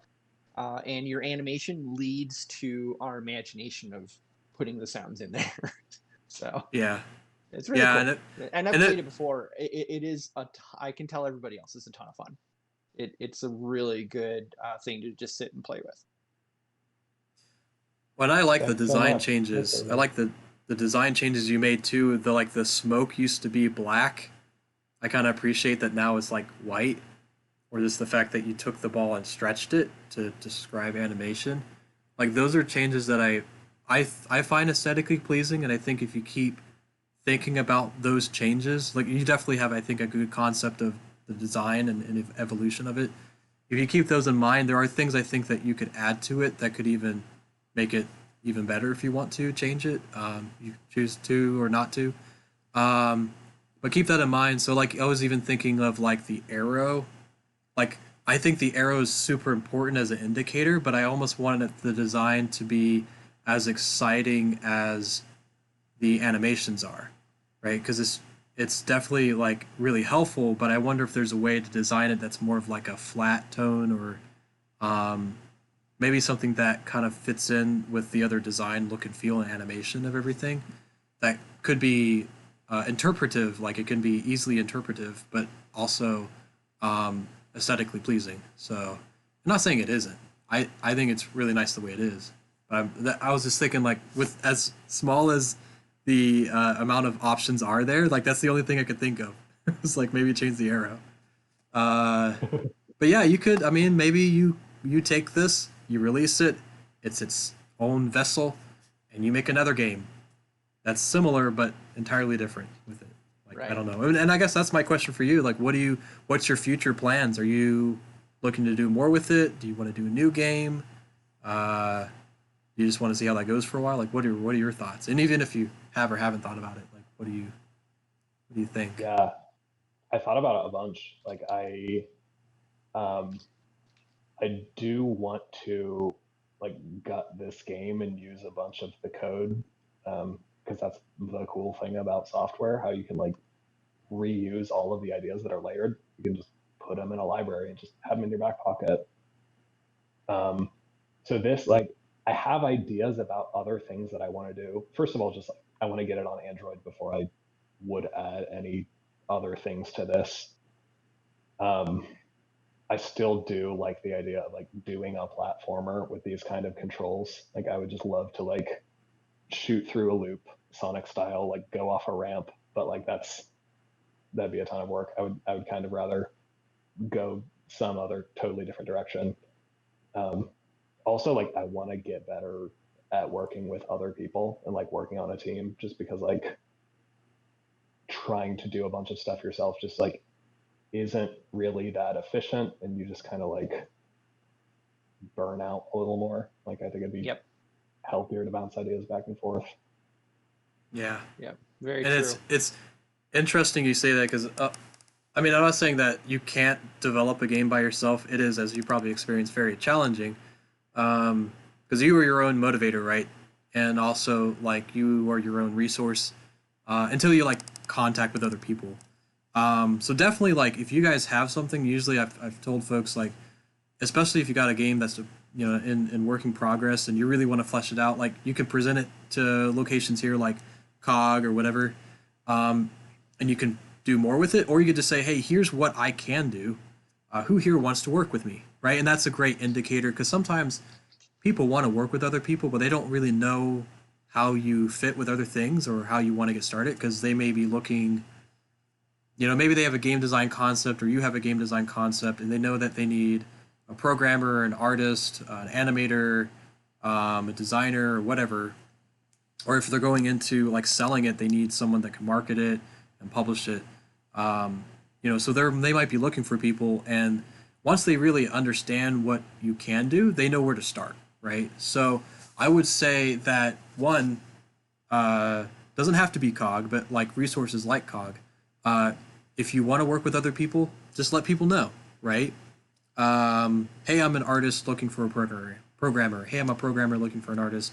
Hey, I'm a sound designer looking to work with a team. Or hey, I just want to get into game development and don't know where to start. Does somebody want to kind of tinker around with an idea that I've been pushing around or playing around in my head? Those are great ways to start, but definitely let them know what you want to do, so you're not always just fitted in with where you needs to be. Now, I will say that you might have to do things that you may not always be as comfortable with or as familiar with, and that's just the design of what I've called the indie game developer hats, multiple hats. You just kind of have to do that sometimes. Like you may be like, I never thought about designing a game, right? And you may have to realize with that writing code. I'm yeah, like, I shouldn't writing, be allowed to write code. but you do, and I think that's important because it's not, especially if you've never tried it. Why not give it a try and see if you like it? But also, like game development and creating a product like that requires a lot of skill sets. There's not a lot going around it, although it is probably easier today than it ever has been. Like I was saying before, there's a lot of tools out there and resources that can help teach you that stuff. But just so you know, like you don't have to do it alone. I'm actually part of a lot of Discord channels that have a lot of like people in one game that they're making, and it has a lot of different people working. So you could even do that. You could make your own channel or network, or you could set up meetings once a week with people to work on stuff and see how things are going. Have development calls or status calls. There's a lot of opportunities with that, and I've seen a lot of progress in games and projects just because you have the ability to do so. So yeah, if you guys got something you want to work on, let us know. You can let us know either in the chat channel or in the general channel and Discord or on Facebook. All of those are really good options. So, cool. Any other comments or questions from the crowd? I'll also Nope. say the game isn't like open source or anything, but I'm like more than happy to talk about any of the little effects and like how they're implemented. Like I'll break things down as much as you'd like and send little chunks of code and stuff like that. Like don't want it to really be mysterious or anything. Cool. Yeah, that would be great. So, all right. So we'll be sure to add these resources too in the YouTube channel. But if nothing else, I think we'll move on to the next presenter. And thanks Ethan for sharing Goofball. I really like Yeah, the that was a game, lot and of I fun. think it's pretty cool. So if you get to play that and you have feedback for him, please let him know. Feedback is how us developers strive and thrive. So the more the merrier. So cool. Thank you All so right. much. Nice Don't be job. blab. Cool. All right. Thanks for joining us. And then next up, we'll have our next presenter. I think it's gonna be Darius, but if not, will be Shield, so we'll see what's coming up. Should we do a drum roll? Yeah, drum roll. But yeah, so that was a pretty cool presentation. And if you guys have any questions, maybe you can either message Ethan on Discord, or you can also, if he sticks around, maybe he'll be in the general chat channel. But we can get you connected to him no matter what. So, Yep. Cool. So next up is Darius. You don't know him, he needs no formal introductions, but we'll give it to him anyways. Actually, Darius is a good friend of mine too. We actually went to high school years ago, and it's kind of funny that he kind of took his path and I took my path, and we somehow met in the middle. It was just kind of cool. Yeah, I saw one of the GameDev meetups, and he was like, I was like, wait a minute, is that Wes? Yeah. He just came walking by. I was like, what? Yeah, we both had the same art classes, which is kind of funny.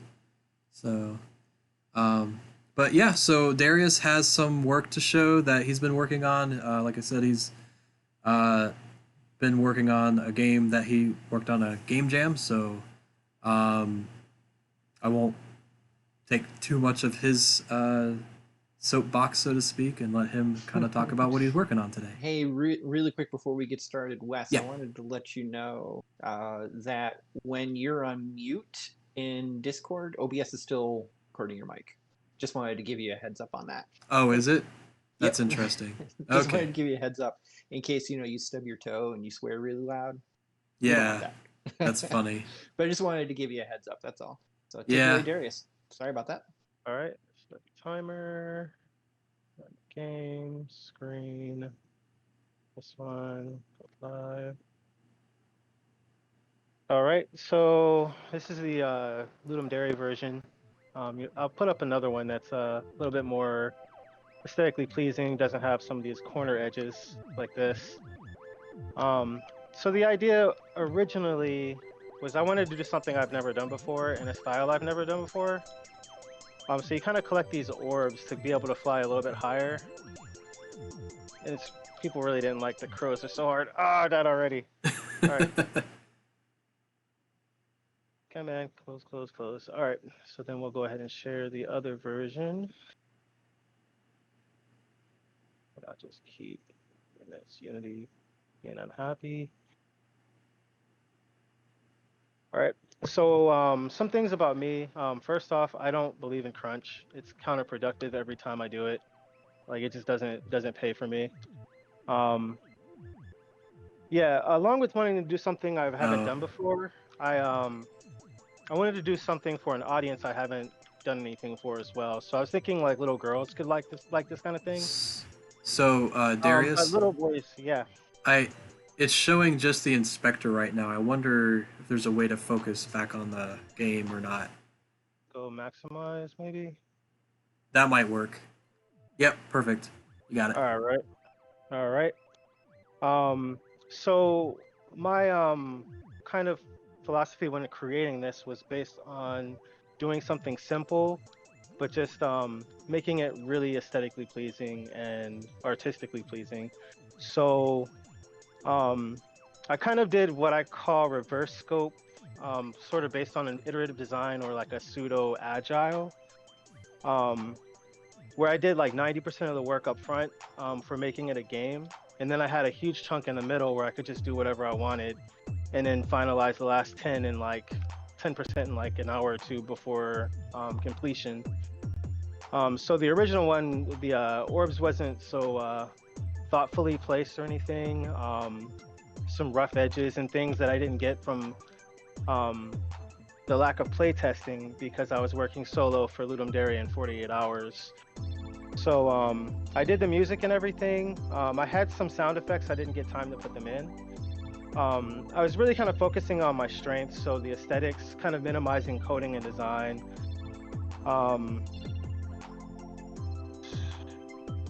So the original idea was sort of based on 80s cartoons, where you have like these really iconic and interesting looking characters that kind of drive the series forward and kind of drive the concept forward.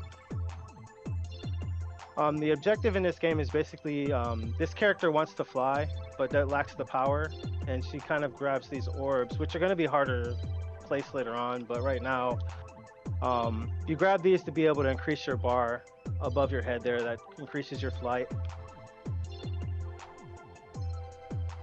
So that little flying orb thing you're seeing around, that's spinning around it, is your health.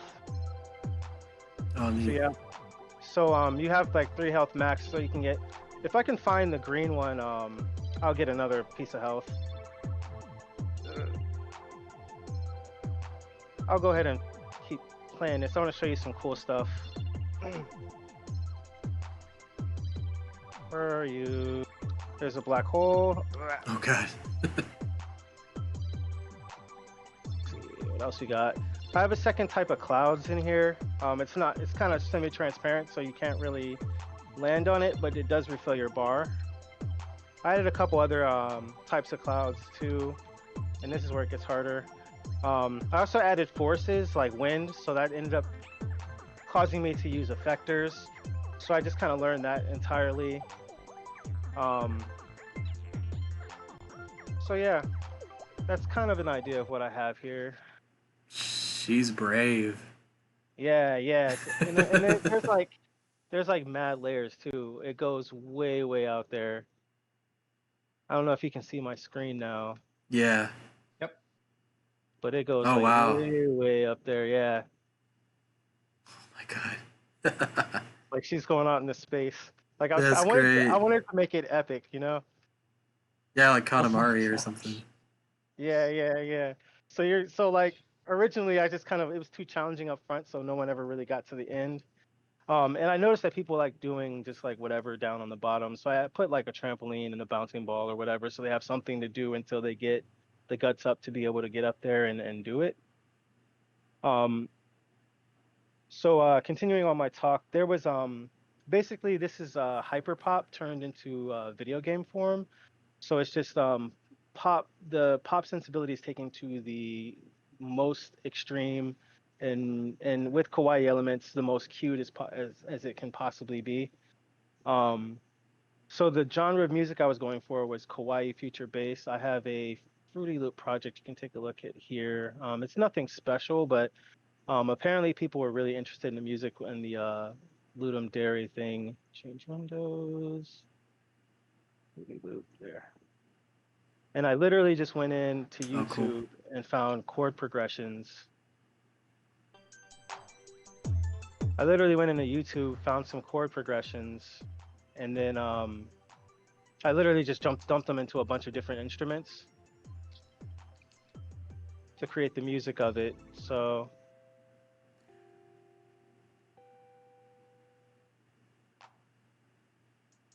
I kind of had it all in once in one big thing, and then I split it out and added different instruments. So that's how the music was created. Figured I'd show it because a lot of people were interested in it. I also have more art. Go ahead and pause that. Because I really like the aesthetics of it, and that's kind of my bigger part of the project was just kind of I like just doing art. So just going in and trying things and figuring out what works and not. I've learned a lot about getting art in quickly and being able to iterate on it quickly, as well as choosing like a specific style. Like they kind of evolved this over time of using vector and So I don't think that the art is showing up, Darius. You may have to art either isn't try to showing up. switch it. Yeah, not yet. There You we either go. have to switch or you might have to close and reshare. All right. Yeah, it's just Stop that. Start. Yeah, Illustrator was having issues before. yeah. Is that There we working go. now? Yep, perfect. All right. So the original drawing, I just kind of doodled it on paper real quick. The version of the character you see in the game. One of the interesting things is I like to take it back a bit so you can see at a distance because that's about the size the character would be on screen. But because you're using promotional, I would be using them for the promotional materials. I kind of put in the extra detail on the character anyway. At least for that version, I can probably strip things off later. I have a rig here I kind of created, a little puppet thingy with. So you just kind of combine the hair and then you can switch out the outfits, Oh, cool. hair and outfits and stuff.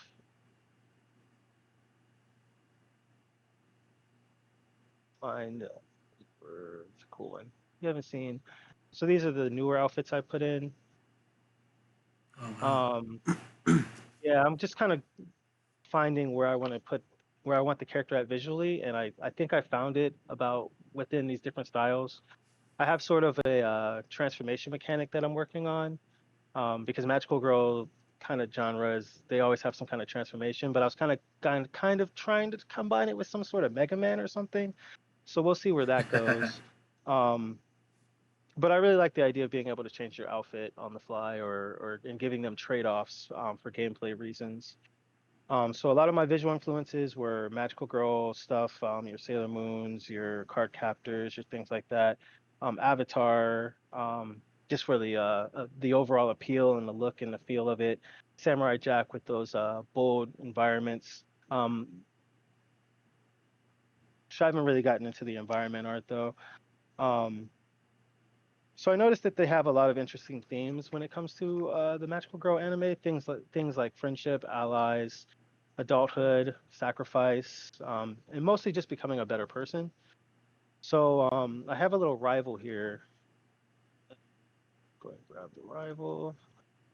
So I don't know how I want to approach it at this point, but I want to do something where they're the villain, but then you can turn them to your side eventually. Hmm. So yeah, just some art stuff. Um, Ideally, when I first created it, I wanted it to be general enough that I can use it for cross media stuff. So if I wanted to do, say for example, a TV show, I'm looking into different avenues of funding in that direction. Um, but also, I really want to create something that I can just use to sell merch. So things that have like a unique print of the character, um, maybe even like a dress or something, backpacks, little little keepsakes and charms and stuff. Because that kind of thing is interesting and it's not really that hard to make. It's just um, getting people to want it. So let's see, gameplay wise, I wanted to kind of I like the idea of like synergies. So I like to make things so one thing plugs into another, which plugs into another. So originally I had the jumping and the flying being a separate process, but I ultimately ended up combining it. It's literally you can see the function is like one block up top and then one block underneath, and it literally just turns both of them on, and then adjust the number for the second one for the flight, giving it actual lift instead of doing nothing. Um, yeah, I do a lot of tutorials as well. I did actually use some Bracky stuff in there. It's funny because I was just flying through coding stuff so much so that I didn't really get a chance to put in a second variable for flight. So it's actually named health bar for her flight mechanic. So little things like that, I'll have to go in and fix that, but it's just kind of interesting. How are we doing on time? Oh, Uh, well, first timer's off. whatever, whatever you want to do. So I kind of left it open because I didn't know if you guys would have a particular thing that you'd want to talk more about or would be of more interest.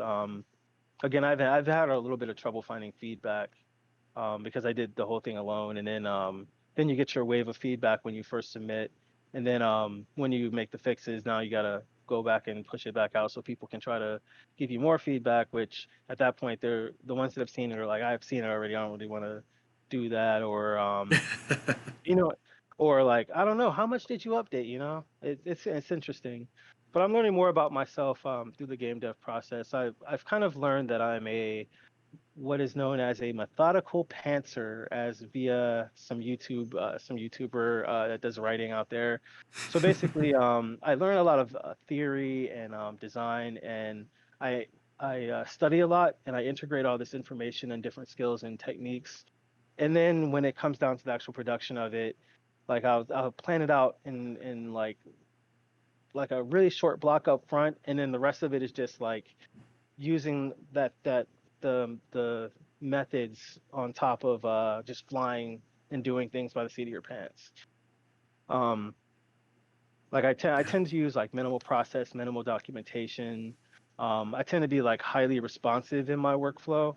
So if like there's a problem that pops up, I can immediately just fix it. But um, yeah, that's the gist of it. As far as the character goes, only trace that she really has is that she's I wanted her to be a character that lives and dies by their moral fortitude. So I haven't really got to go into too much detail, but suffice to say that she's more of like a representation of freedom and childlike innocence and things like that. I toyed around with doing some kind of thing where like magical girls are also can be witches, and then there's like a battle that happens, and then they could go back and forth and things like that. But um, for this project, I just wanted to be really simple. So I'd ended up I had like what I ended up doing is creating like a big list of everything and all the ideas involving it, and then condensing it down. So I had ideas of things like using a Gunstar Hero mechanic or some kind of magic system with spells and things like that, but immediately you're like, no, that's not feasible. So it ended up becoming a platformer where before it was more of an adventure game. So yeah, a lot of adjustments. Yeah, I don't know what else you guys want to know or want to hear or Yeah. Got a um, question from Shield. Are yeah. you working on this with anyone? No, I did this entirely solo. Um, and it's not better or worse. It's just different. Um, because of you don't have to worry about doing anything with anyone else. You don't have to worry about messiness or tripping over on things. As long as you keep like your code pretty well commented and whatnot, you can keep track of it without having to explain too much to anybody else. But at the same time, you don't get that feedback that is really useful when having someone else in the room. Right, right, yeah. And starting out with Lurum Dare, that kind of goes into the solo uh, Yeah, yeah. Well, aspect of it. I Yeah. wanted to do a team, but I couldn't find anyone to work with, so I was Oh, just okay. like, I mean, I guess I'll just go solo. Like, Yeah, and that's the interesting thing. So if you guys aren't familiar, Ludum Dare is an online, not always single person, but tends to be like one person you just making a game within a weekend. But it's all online, so it's like easy enough for you to just do it in your mom's basement. right? And It's they as do sort of simple as it gets. Well, they always like a have, ranking thing. yeah, Yeah, they always have two categories for every time they do one, which what they up to 4 times a year? I can't remember. But there's always it's two three or categories: four. jam, Yeah. where you can do with multiple people, or solo, where you do it with yourself. And they go by each category has their own rules. So I'm curious. Did you say I can't remember? I'm curious. What was the theme this time? The theme was keep it alive. Keep it alive. Yeah, Interesting. yeah. So I went literally and just like I was just like, we could do this the easy way. Stick it in the enemy character, put a crow face on it, and then okay, there you go. Just keep it alive. Does she? Because I was more focused on just doing the art of it. So what happens when she falls from outer space? She. um, well, either you'll hit a cloud and bounce back up, Okay. or you'll hit the ground and it'll just like it'll put her in the, like the top spot of the screen where she's like passes it, and then just kind of like drops, and the camera just kind of like shows like a bunch of grass. Oh, okay. Another question from the crowd: how many jams have you participated in before? Oh, Or so I know you've done a few global I've game done a jams with lot. us. I've done a lot. I was doing Global Game Jam every year, and I think I did that for like 6 or 7 years, something like that.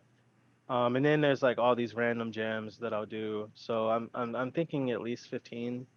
Oh wow, wow, That's why good I'm kind of experience. like, yeah, I kind of know like what kind of things to do and what not to do, and that's why when I do the game jams over there, it's really simple for me to just be like, make it funny, make it short, make it funny. You know what I mean? That's what works in that setting. That is your 90% of the style. time, yeah. That's your style too. It's Because what's the initial experience, right? Like, and I think that's important, especially for those types of games, because you don't have a lot of time. And that's a perfect way, I think, to start off too. Even if you're prototyping something, what's the initial experience? Like, what do they feel from this initially? So keep yeah, that in mind too, because you can always add in more to it.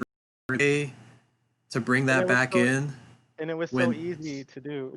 I know. Well, that's designed for you, right? I was like, let me do a run. What's an anime run look like? And then I saw it. I was Yeah. like, done. Yeah. Super Yeah, easy. and it's funny because people like spend years like working on a game, and it's sometimes the easiest stuff that comes across the best. So keep that in mind. Like sometimes, like because that was one of the things that I was thinking in my head is that your goal and even Ethan's goal was like, how do I make this to where it's simply designed as the approach, but also uh, within a reasonable scope, so to speak. And I think that's very possible. There are some times where you're going to have to get into the nitty gritty to get the simple stuff to work, or even the complex stuff to work. But design is not, uh, it's not like always as equal to what you think it might be. Like if I put more time into it, Right. it's going to be better. That's not always the case. Your payoff Sometimes, is a drop off on a curve. Yeah. yeah, and a lot of times the way I've always thought of design and game development or graphics or programming is that you kind of have to almost experience and gather this knowledge over time to understand what the outcome could be. Doesn't always mean it always will be that way.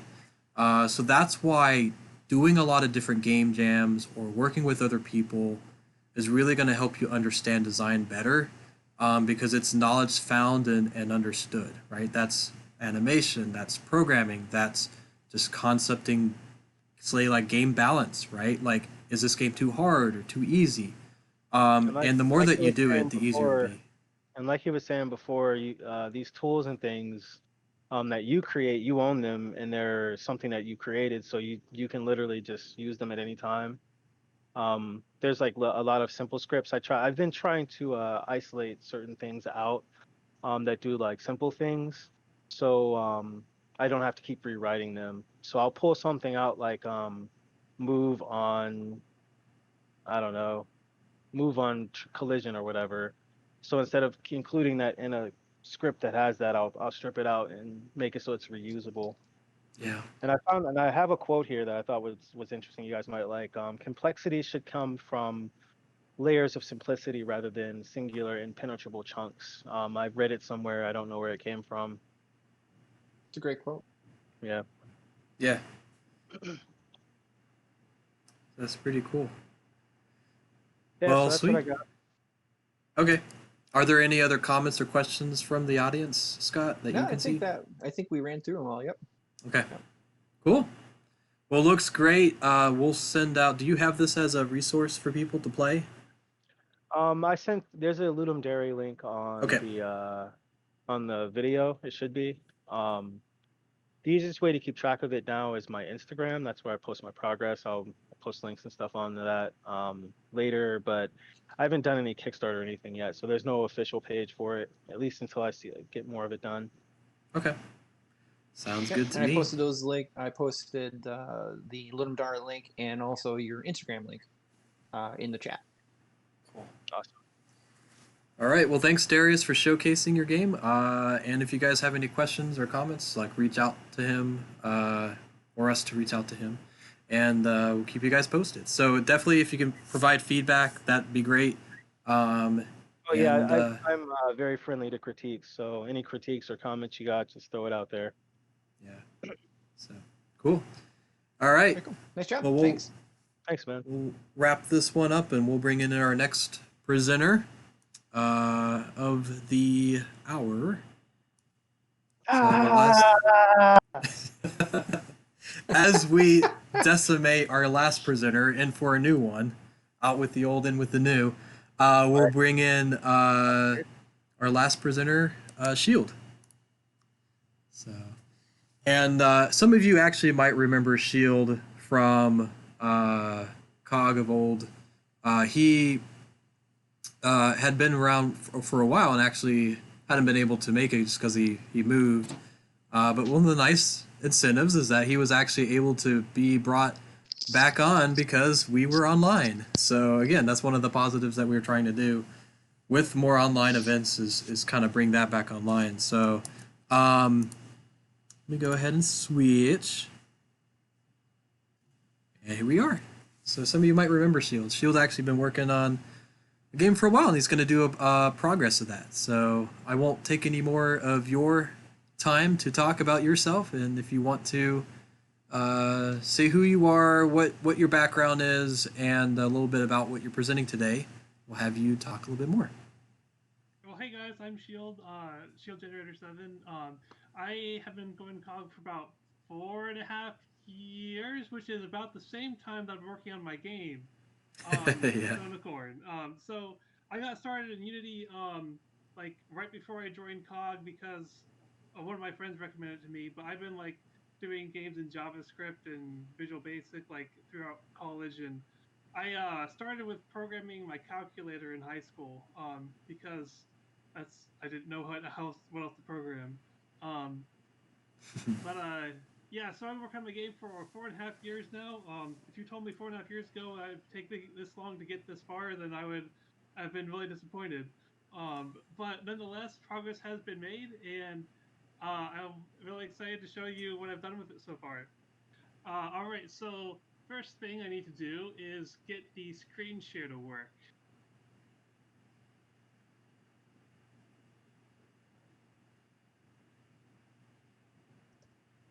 Oh, and something to post too. Hey Wes. Yeah. Getting comments that Shield's volume is a little low. Can you boost that a little bit? I can boost everybody's levels, but I'm not sure. I'll talk really quiet. I know, right? Let me see if there's something I can do about that. Hello, can you hear me? Okay, well I think that's as loud as it gets. I can just speak louder. That's probably what I'll have to do. Yeah, I might be able to boost it a little bit. Can you talk again, Shield? Okay, this is me talking considerably louder. Does that work? Try it now. Okay, Keep going. how about this? All right, this is my presentation about Sonocorn. Can you hear me now? I don't know if that's better or worse or about the same. No, it's still pretty low on YouTube. Okay, try one more time. Okay, let's see. Can you hear me now? Yeah, that seems like it's not really doing anything. I agree with you, Wes. Okay. I could try. See, I don't want to increase my mic.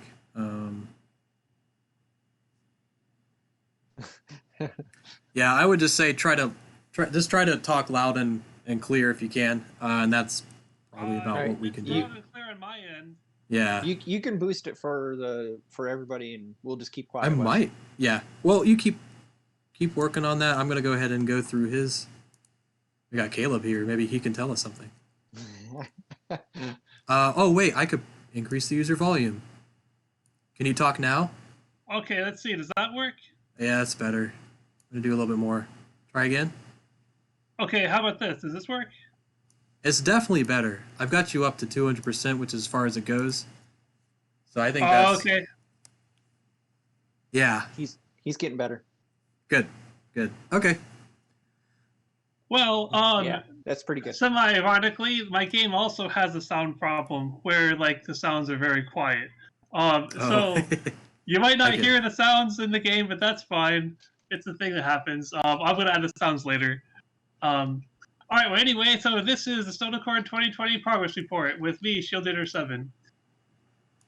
So let's see. Click on the presentation here. So the major events that happened since 2019. In June, my artist quit. We had a falling out, but we're still friends. He's helped me with other projects. In July 19, the team kind of went inactive. I kind of went inactive, so there wasn't a whole lot of news going on there. And then in September 2019, I moved out of Columbus, so I didn't attend COG for a long time. So I'm really happy about these online presentation stuff because it allows me to do all of this like without having to be there in person. December 2018, I took it upon myself to every day of the month work on Sonocorn for at least 1 hour a day, and I achieved that goal. That was like the first month ever that I worked on it every single day of the month. It's pretty happy about that. I got a lot of progress done. And a long time ago, I realized I have no idea what I'm doing. Happened way before 2019. And then in other news, 2019, My Little Pony Friendship Magic ended. That's significant because that's one of the main inspirations for Sonocorn. So a little disappointing, but you know, every good show has to come to an end. And then March 2020, Ori and the Will of the Wisp released, and that is also relevant because that is another one of the main inspirations for the game. And when that released, like my motivation to work on the project really spiked, and I got a lot of work done like right after it was released. Yeah, it's also a really cool game. I definitely recommend checking it out. So let's go back to 2019 and see what the game looked like back then. Also, this is my cat, Chewy. She wanted to make an entrance. Say hi, Chewy. That's one of the funny things. I'll have conference calls and someone will be like, "What did you say in the chat channel?" I'm like, "That's my cat stepping on my keyboard." It's like a JK, a ZFN, something like that. Probably some kind of acronym. So let's see.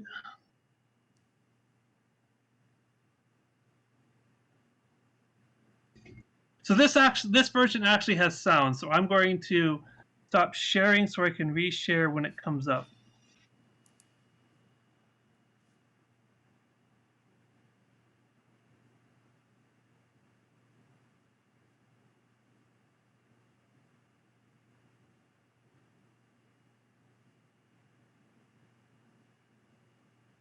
All right, here you go.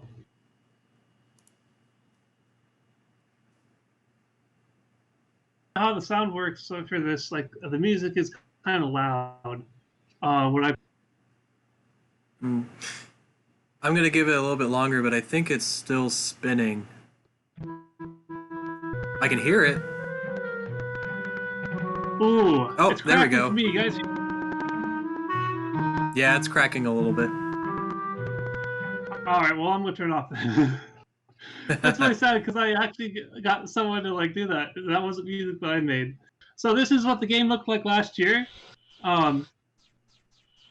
It has all this visual stuff and nice stuff that my artist put in, and it looks fantastic. Like I was really amazed when he put all this together. It's like, wow, this is like unbelievable. I never imagined the game would look this good. It does look really awesome. So one of the things that I did between this version and the new version is I completely redid this entire level. And the reason I did that was because some of the things just didn't quite line up. They like the difficulty curve and like wasn't quite there, and it didn't actually like introduce the concepts that I expected it to introduce. And I've watched a lot of video feedback about people playing this level, and like the most disappointing thing was that people quit in the middle of it because they get frustrated and everything. So I was like, okay, yeah, it's time to completely redo the level. And this area was just the beginning of one of the frustrating elements of the level. And the reason for that was you had to wait for the enemy to knock down the wall, but it takes like 3 hits for it to work. And sometimes it didn't actually do it. So that was one of the things that I removed was the 3 hits to knock down a wall. Can you take a moment and kind of explain your gameplay and how your game works? Because so this game, it's a little different to see. You know, we can see the action, but we can't see what you're doing with your hands. And if anyone hasn't seen it, I think it would be a great explanation of what's going on. And that too, because this is actually meant for like a touch device, right? Like an iPad. Yes, it is meant for a touch device. So I'm not sure. Can you see my cursor? I'm actually currently using the mouse at the moment. Yeah. Okay, well, it doesn't show in the screen share. Okay. Okay, so anyway, yeah, it's a touchscreen. I made it for touchscreen because I thought I've seen a lot of bad mobile ports. So I thought like, oh, design for keyboard is easy, design for touch is difficult. So I'll design for touch first, and then making it work for keyboard will be easy then. Well, I was wrong. It wasn't that touch was more difficult to design for, it was that it was different. Because I'm finding that making keyboard controls for this game is really difficult for the exact reason that keyboard controls for mobile games are difficult. Anyway, so what I'm doing here is I want to touch where I want to teleport. Um, so when I click over to the right, I teleport right. When I click up, I teleport up, and when I click left, I teleport left. So this is a bug. There's blocks here, but you can't see them. I think I fixed this in the very next build, but the build that I was able to find online had that bug. So we're just going to do a cheat here. Just don't pay attention to this. This is not an actual. This is gonna get patched very soon, but it's too handy to leave in to take out. So, and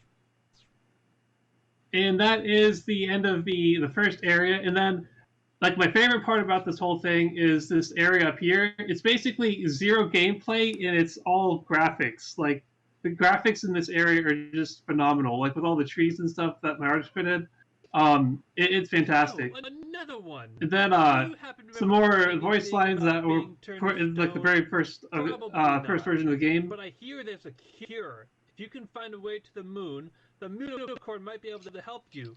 I myself have tried, but have gotten stuck here. The lady unicorn to the east has gotten farther than me. Maybe she could help you. Would you perhaps say hi to her for me? Yeah, that was the main part of the game. Is the first version is that you go to the moon to get the cure, and then you bring it back to all the other unicorns who have also been turned to stone. I'm currently in the middle of rewriting the story and everything, and there's like a whole lot more to see around this world here, but that's like the main polished vertical slice that's in the game so far, or in this version.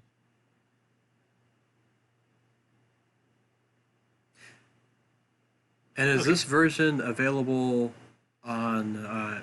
This is itch.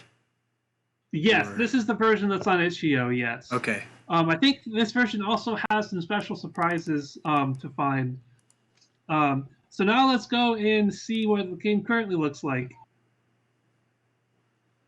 I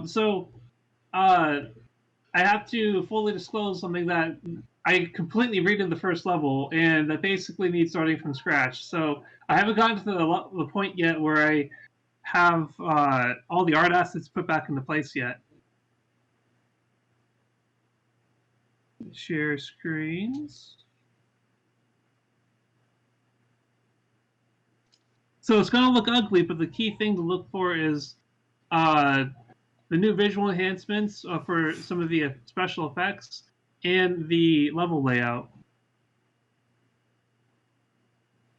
So while he's loading that up, the gameplay works by there's a circle around your main character, and you can teleport only within that circle. So if you're coming up against a wall and you see a hallway on the other side and your circle doesn't reach that, you have to find another way to get past that wall.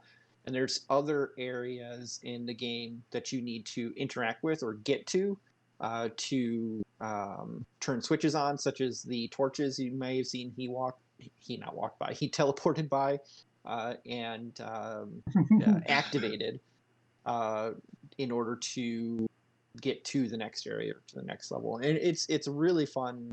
It's really fun to play, and also it's he did it in a way it's fun to discover how to play while you're tinkering with it. Go ahead, take it away.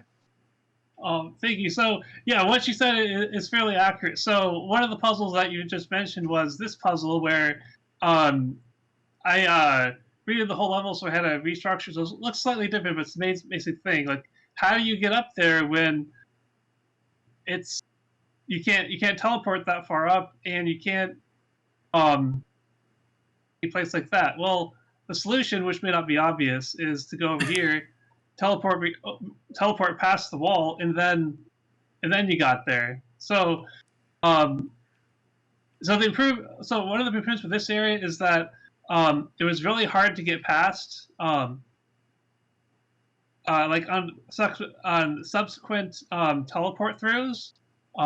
So before you have to go all the way back up here, then back over here. But now I changed it so you just teleport past that wall once you made that. So it makes it a lot easier to get to the level after you've already beat part of it.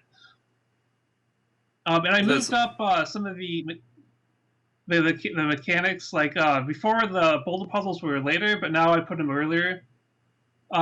So one of the things that I did in the game is I changed it so that instead of having gravity is in per level, like each different levels used to have their own gravity direction, but now I have one central gravity that's all pulling from the center. So that meant that it would get kind of weird in some of the levels where, like, towards the end, you'd be start sliding towards the middle. So it's like, okay, with this change, I have to make the whole level radial. So there's no flat surfaces in this game. It looks flat, but it's actually a very slight curve. Oh. Interesting. It's really hard to right. notice, Cool. but when you zoom out, you can see it. Oh. So, I see. oh, I didn't get far enough to. Oh, there we go. So yeah, there's also that's still a bug in the game where you can just teleport. Okay, so sometimes it's a little inconsistent. But those of you who played it before, the bug's still in the game where you can sometimes teleport to walls. That's a really tricky, inconsistent bug because I haven't been able to reproduce it reliably. Until now. Right. That's how it works. So now you'll be wondering, like, why does it always teleport back to the beginning? It's because the game is on a timer, and after that timer runs out, it resets the entire game, and everything that you did gets reset. So the boulders are back in the original positions, and you go back to your original position. The only thing that doesn't get reset is your memory. So which checkpoints are activated and where they are is part of the thing that you memorize. And also the lanterns is part of your memory, and the hidden areas that you uncovered are also things that you can remember, so they go back in time with you. Everything else that's a physical thing, those things get reset.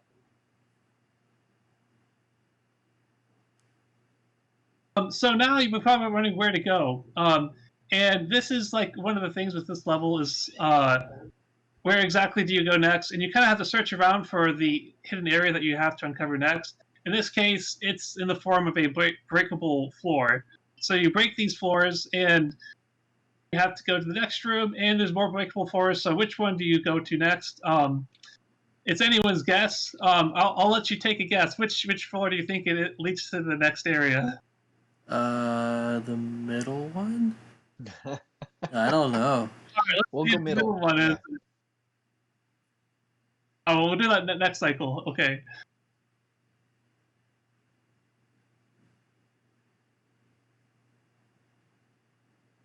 So you're basically just It's- smashing your face against the ground. Oh hey. Yeah. So it was the middle. You guys are right. Good job. You guys are very psychic today. Just gotta I feel like move this game makes you folder and it psychic. goes in there. Oh, I see. Very clever. Yeah, that's cool. I like All right, the so now it's time to design move this puzzle. folder.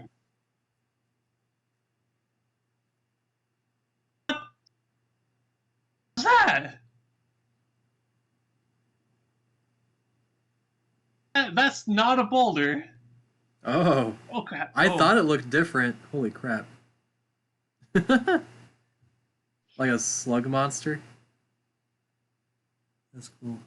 Yeah, so this is something that one of my team members came up with. Like, what if we had like snails in the game? And I thought, you know, that actually would be really good. Like, it sounds nonsensical, but like, it was actually rather easier to implement than the other the beetle enemy that, if you remember from the version I just showed you, because it's round, so it makes it a lot easier to program. But still, there's a lot of bugs with this enemy because of the part where it comes out and like the gravity and stuff. Like I just spent like an hour or two before this stream fixing the enemies, like fixing the snails, and it still didn't work. And it had like way more bugs than when I started. So I was like, okay, time to revert. I know I had at least one version of this working, so let's just use that. Um,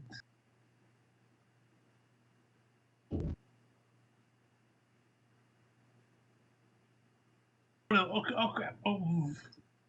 Um, well, like, so I wanted to introduce like the main mechanics of this level before going into the finale of the level. And I haven't completely done the finale, but I got like a first version of it done. So I wanted to introduce the mechanics, and that is the boulders, that's the breakable floors, and that's the snails.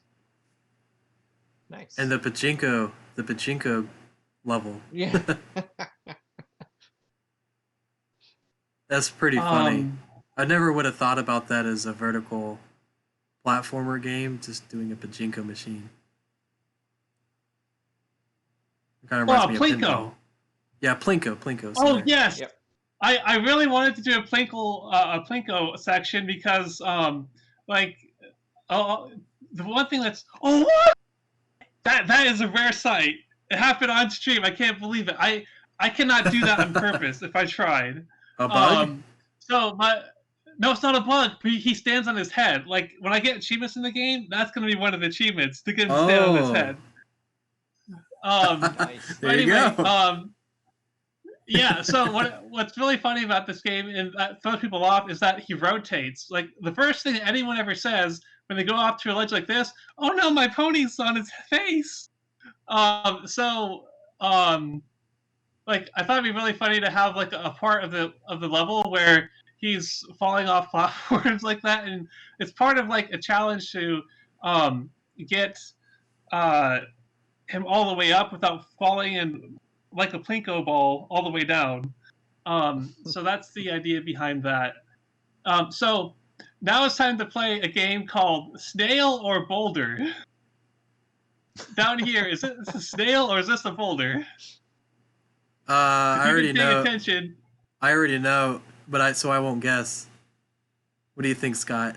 Snail. Or anyway, snail? Snail? No, boulder. I change it. Boulder. Boulder? Okay, Let's see if it's a snail or boulder. Boulder. That's a boulder statement. Nah. Ah, it's a boulder. We're safe. We don't have to worry about the snails. The snails are not going to hurt us today. Great. Except for where's the next platform? Oh no. Well, let's rewind. Let's see what happened here. There's no platforms. Oh, it's because the boulder went and destroyed them all. Oh. Oh man, that's tricky. So now I'm ready for the. Oh no! Oh no! Oh, I almost made it. Oh no! Oh, tricky. Again. Okay, okay. Oh, I made it that time. That reminds me of man, like that was close. Like Sonic the Hedgehog, like disappearing platforms. The design of platforms that just won't move. So, I have less than 10 seconds now to get to the next checkpoint. Otherwise, it's going to rewind again. Hopefully, I can make it. Oh no! It's okay because I know a shortcut. This is pro strats right here. Now we gotta be careful because that snail can go over here and destroy this platform that I want to stand on.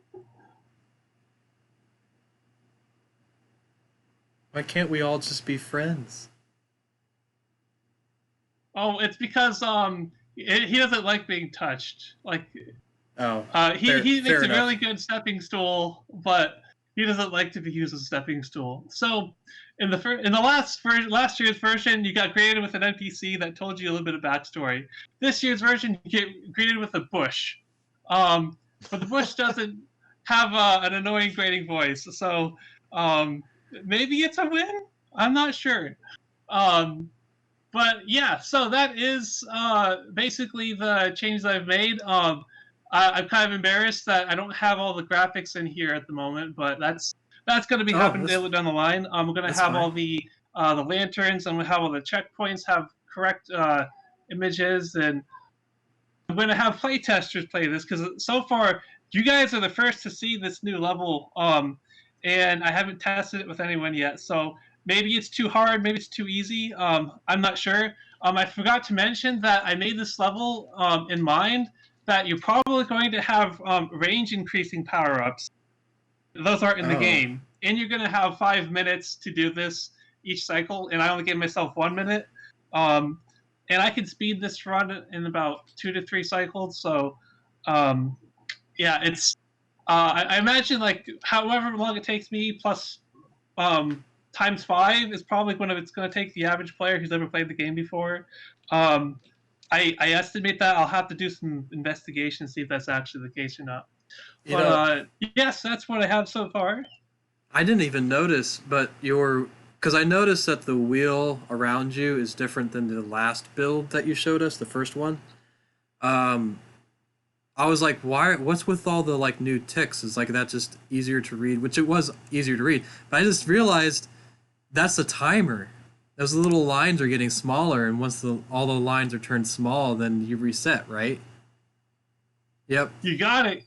I didn't even I didn't even notice. Which I don't know. Maybe that's a good thing. Maybe that's not. I mean, well, I want it to be non-intrusive. And the fact that you didn't notice to me signifies that it is non-intrusive, which is good. Yeah. And one thing that Scott noticed was that when you get close to the end, they start jiggling. So when it actually matters and you're close to the end, it's really noticeable. So it's not as much a problem that it's unobtrusive. But the big thing was that it took me a while to realize this was that we switched from a like more detailed, grainy textures to. So this is like the one that I made. This is terrain that I made by myself, and this is the one that my artist made. And we're gonna have a little more detail in there, but basically this has like some finer detail in it, and it has like blurs and gradients and stuff. This one is flat. It's sprites. We're like not I meant vectors. And it took me a while to realize, but the particle effects that I put in the game before I got my artist did not fit with the vector art style. So I improved the effects of this guy to, instead of being a particle effect, to be lines. Like I wanted to make it look clean, like the rest of the art style did. So I think I succeeded in that. I still have some other ideas of how I could improve it, but that's good for now. And then also the checkpoint animations had particle effects as well. So I got rid of those particle effects and went with like kind of a beeping ripple effect. I think looks pretty good. The only thing is like kind of out of sync, but that's like a minor detail. You know, something that you can also think about with the timer is just tinkering with colors as your time goes down and gets towards a more urgent state. So white is good, and then when you get down to maybe a quarter of the time left, or maybe a third of the time left, go to yellow, and then a quarter go to like an orange, and then just a couple seconds left, go to red. You can tinker with it, and I don't know if it'll work or not. Yes, that is a very good idea, and I might implement that. But I have to tell you why it's white currently, because I think you're right. It would look better if it was in color. So for that, I have to show you this. This is another dev keyboard shortcut. This used to be like an area in the game where you'd have to go into a secret hiding area and then go into this trigger that was invisible. I made it a dev shortcut so you could access anywhere. So now it shows it's all rainbow colors. And the reason it is because every time you get a new ability, it adds a new color to the rainbow. Oh, I see. So okay. I have all 6 abilities in the game. Okay, so there's you've got that allocated for something else. Huh. Yes. I kind of like that. That's cool. Oh my god, I see one of the abilities. Your range is bigger. That's one of the abilities, right? Yeah, this is one of the abilities. So you can imagine if I went. Let's go back. All the way to the beginning. Oh. Okay, I made this build so it doesn't save the file. Oops. But it doesn't matter because we can like show off how much easier this level is with all the abilities in play. So that's one of my favorite things about Metroidvanias is when you go back to the previous levels that you're in, all like traversing the levels becomes so ridiculously easy. It's trivial. Oh boy. And like with this, I forgot about that. Yeah, so that's the complete opposite of what I wanted to do. Actually, I did not want to slow down my speed. Okay, here we go. Oh wait. I don't even have to do that. I can just. Oh yes! I could just break it myself.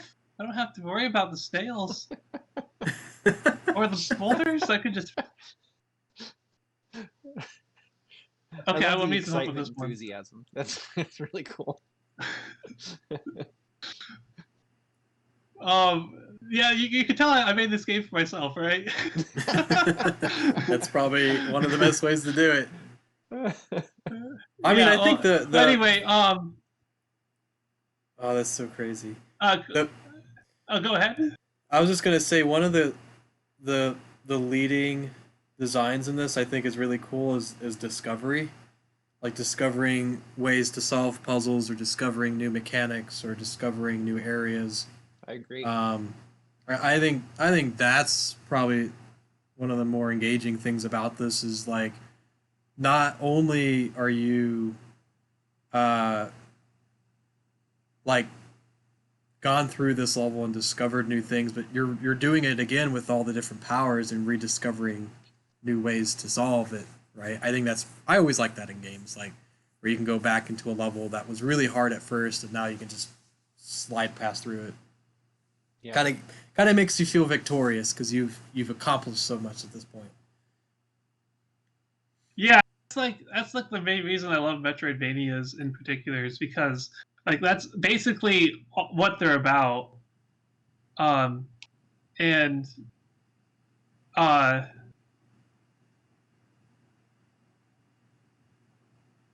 so can I even get over there? Let's see. So I have like I have some other levels that are in the test phase. I could show you the world that so I restructured the entire world. So I have like prototype levels in place for all of them. I think one of the most interesting places is the core of the planet because that is where the gravity is centered. So if you want to go, oh boy.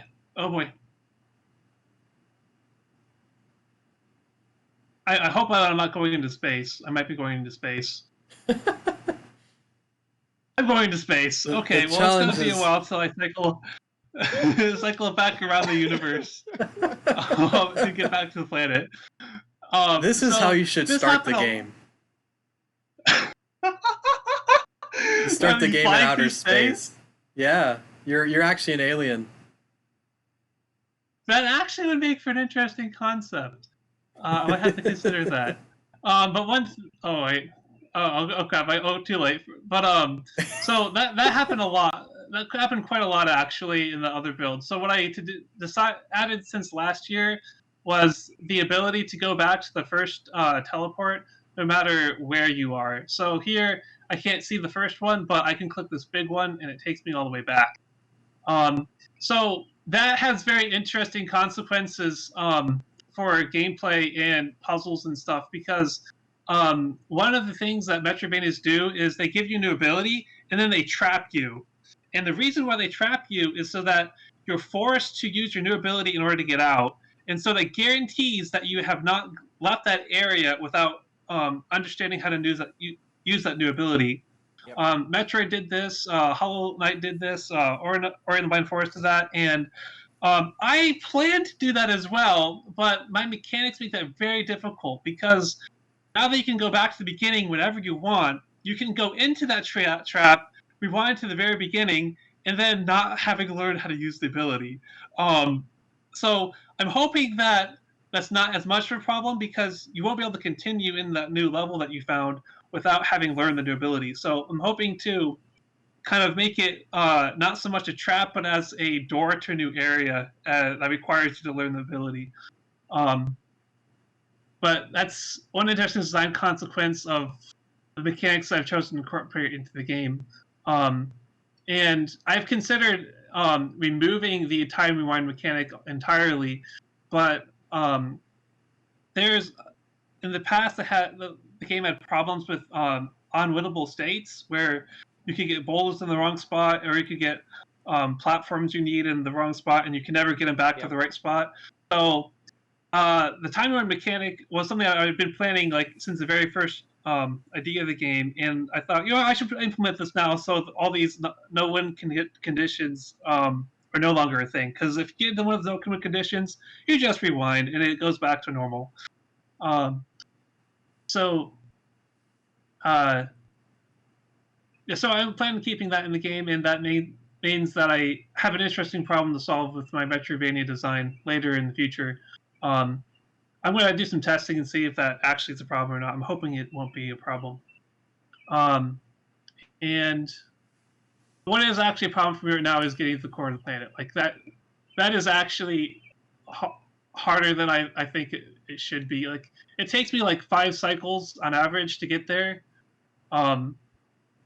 because it's a little bit inconsistent. I still have a lot of the abilities to work on. Oh yes, I did it. Okay, nice. Like almost first try.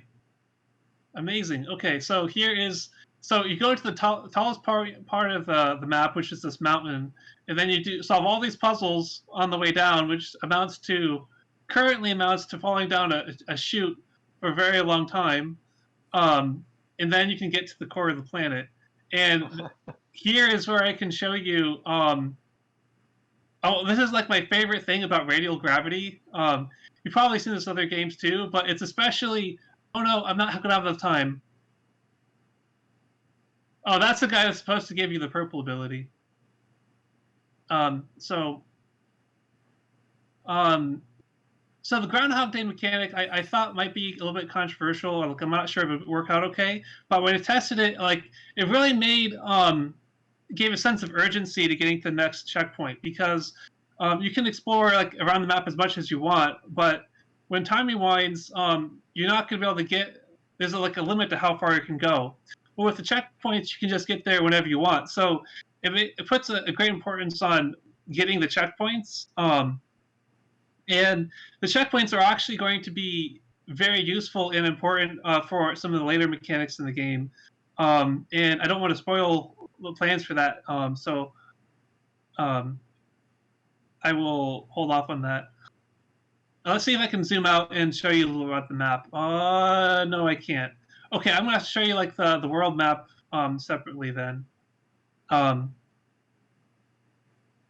was just might change. So it's in the corner of the planet, and there's a whole bunch of lava, but we don't care. We're stone. It takes a while for heat to transfer to us enough to melt us, so we don't have to worry about it too much. But we have to go. Oh no, I didn't make it in time. Oh. There's a checkpoint down there too, because it's really hard to get down there. I think I'm having a especially difficult time. It's not because I'm okay. Well, anyway. So yeah, I think when I added the Groundhog Day mechanic, it made the game a lot more fun and engaging. Not that it wasn't already. I have tons of fun, like just climbing boulders and stuff with teleport mechanic. And there's a whole bunch of other things that I added to the game, like I reworked all the abilities, so they work better together, and they have less bugs, and they work more like you'd expect them to.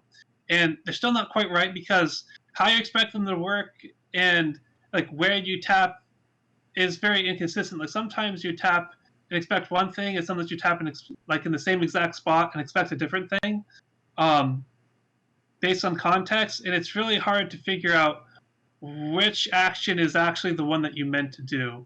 Oh no. Let's go that one. Okay, here we go. Oh, what? Okay, well, the game is also seems to have some kind of. It's probably because I'm streaming. It doesn't have enough time to actually get over there. So, like usually he falls a lot faster when I'm testing by myself. But that's fine. All thing that's the core is like a sprite, and that's it. But let me show you the world map. Yeah, I'd like to see that. So this is currently in the planning phase, so it's not guaranteed to be this way, and I left a lot of wiggle room for moving things around because, you're not gonna have like you're not just gonna draw it out on the map and then have it be perfectly exactly what you need. So I have a lot of wiggle room for where things can go. Like some of the levels might need more space than others. So I try to keep that in mind when I made this. Just waiting for the app to load. And so I actually have this as the background in the game, so you can see it like when you don't have actual sprites and actual backgrounds. Oh. So here's like this is the current plan. So this is going to be it's a whole planet. Like if you didn't notice if you as a player didn't notice at the beginning that the planet was round, then you would go through all the levels and then you'd come back to where you started and you're like, wait, I just went right and I came back on the left side. And then like to give you hints that there's like a core to the planet because that's where the final boss battle is going to be. So you start here, you get you meet NPC, you get the red ability, then you meet another NPC, then you go down here. So this is like the map when so my main inspiration is Ori, and Ori railroads you quite a bit. Like the new game is like less so, but it still has like story points that you have to get to, and then you can progress through the game. I guess Metroid is kind of like that too, but there's always like the option to go to some other place you haven't been to and get a different ability. Like there's tons of options, and Hollow Knight is also like that, where you have tons of options that you can go to at any moment, and like you never feel like you're being railroaded down a certain path, even though like some of the paths are closed off at the beginning. So my initial design was let's have them go story beat by story beat and go through the level and get these abilities in this specific order. And I haven't redrawn it since I thought about it again, but I was thinking more like have it be like The Witness, where you can get to any level start that you want, but in order to get into the level, you have to solve a challenge or have a certain ability or something. So like there'll be like different areas of puzzles you can solve, and you can choose which one to do at which time. So it'll also be like Mega Man in a way, in that you can choose which abilities you get in which order. I haven't fully experimented with that yet, but I'm thinking that might be a more fun way to go, because then you actually have to explore it, and you don't get told where to go when. Like in Ori, you get told where to go when, and like, oh, here's your objective over here. And it's nice to show it on the map and everything. And I get why they had to do that for the story, but it did like put a dent in the exploration a little bit. So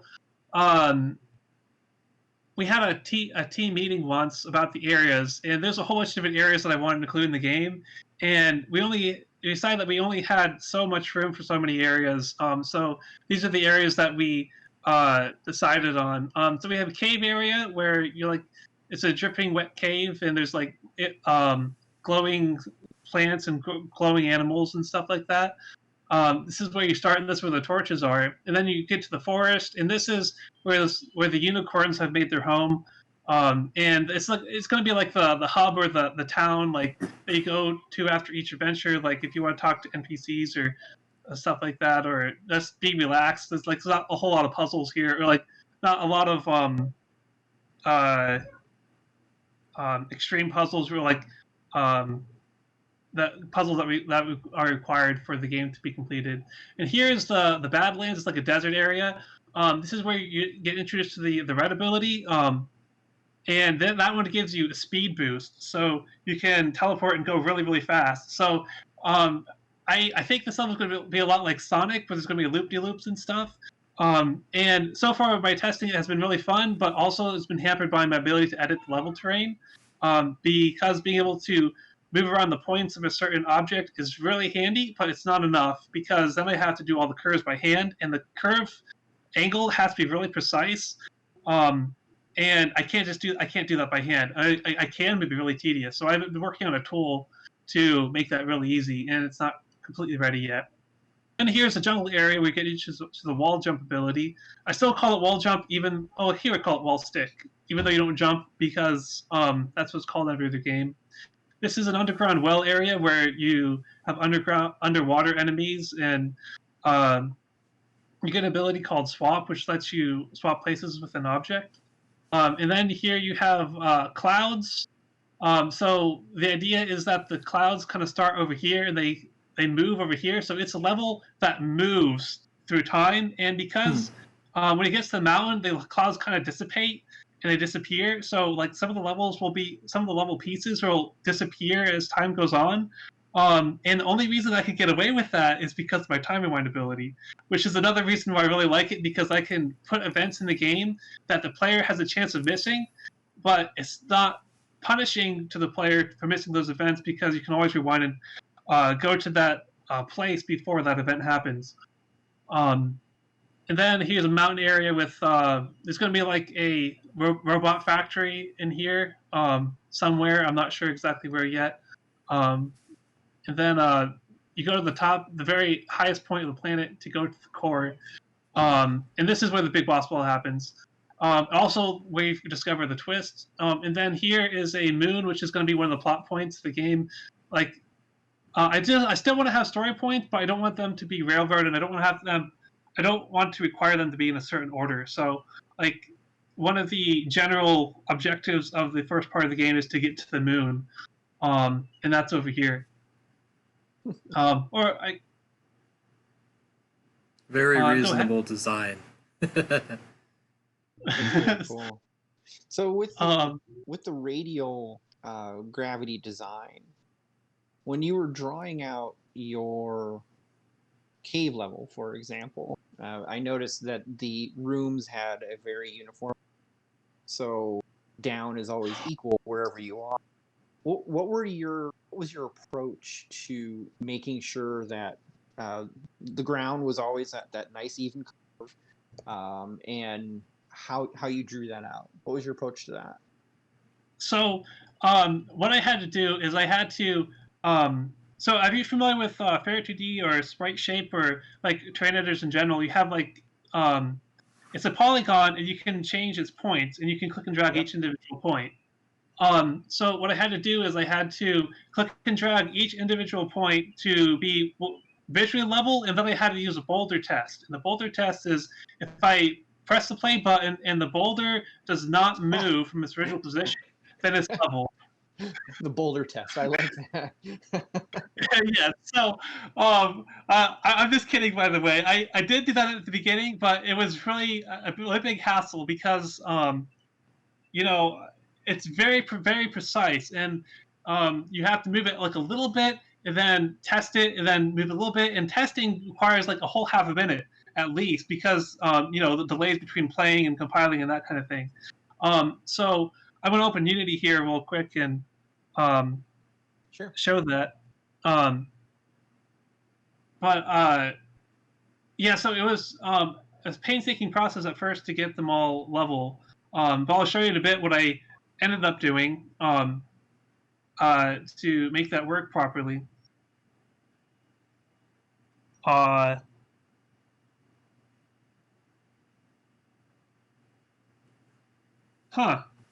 Okay, it's not letting me open Unity. Unity is a little bit trickier. I don't know what Discord tries to understand for Unity, but I know that when Darius was looking at it, it was a little bit trickier. My favorite. my favorite thing about Discord and Unity is that when you're in Unity, Discord says, Shield Dinner 7, playing Unity. It's like, yep, I'm definitely playing Unity. I'm playing my game in Unity. I don't like how Discord assumes everything you're playing is a game.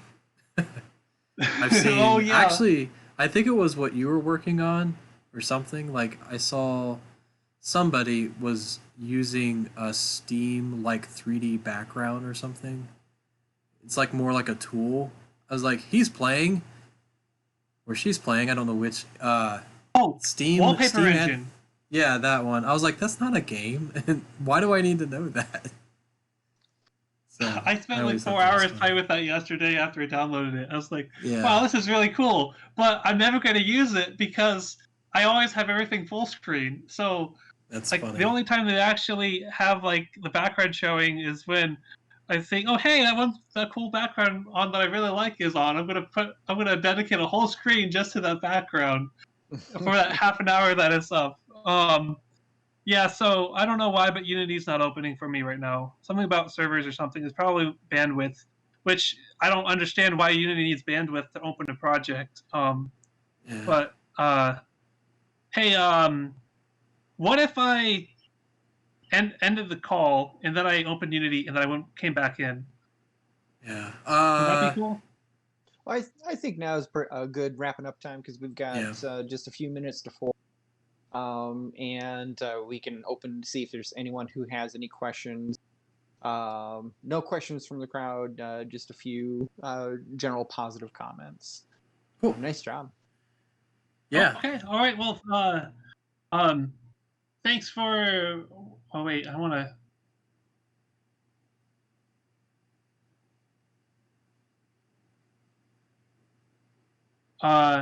Yeah. Okay. There's the ending slide. Just to let you know, there were some good positive comments on how you really refine the tool sets ahead of time instead of like doing the entire game, but working on your tool sets. That was a really nice approach. Oh yeah, the tools. Unity has like a really cool like API for doing tools, which made it a lot easier. And the tools definitely saved me a lot of time. Like the time that I put in the tools, like I don't regret it. It paid off like really well. And I want to like put my tools on the Unity Asset Store, but the thing is, I'm not sure if that would be a good idea because they're very specific to my game in particular. Like I don't know anyone who would need a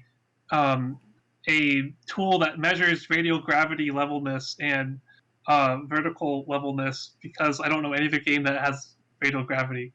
But maybe I'll put that up there and maybe there could be, yeah, and maybe my tools will inspire someone to actually make a game with radial gravity like mine is. I don't know.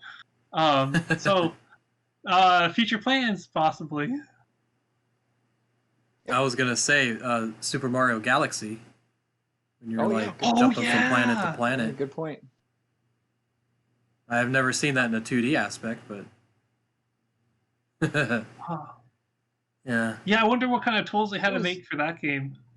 Was the Terraria? Was that the game? It was Terraria, yeah. Yeah, thank you. Yep. Yeah. That would have been great radial. Yeah. In fact, we had a COG member a long time ago wanted to make their own Terraria type game and have it radial. They were working on that, but I don't think they got really far. That's a really tricky subject because Terraria is tile based. So if you have a radial, then the tiles at the top are going to be wider than the tiles at the bottom, and if they're not, then that means that somewhere one tile up above is not one tile; it's two tiles. So somewhere has to split to two tiles. So like figuring out like where everything is in the grid is very difficult. So the non-tile based vector approach is a lot easier to do in radial than tile-based is. But Tor was my favorite game. Like, did you know that recently got the last DLC? Like, the developer said it's complete now. It's finished. We're done working on it. Wow.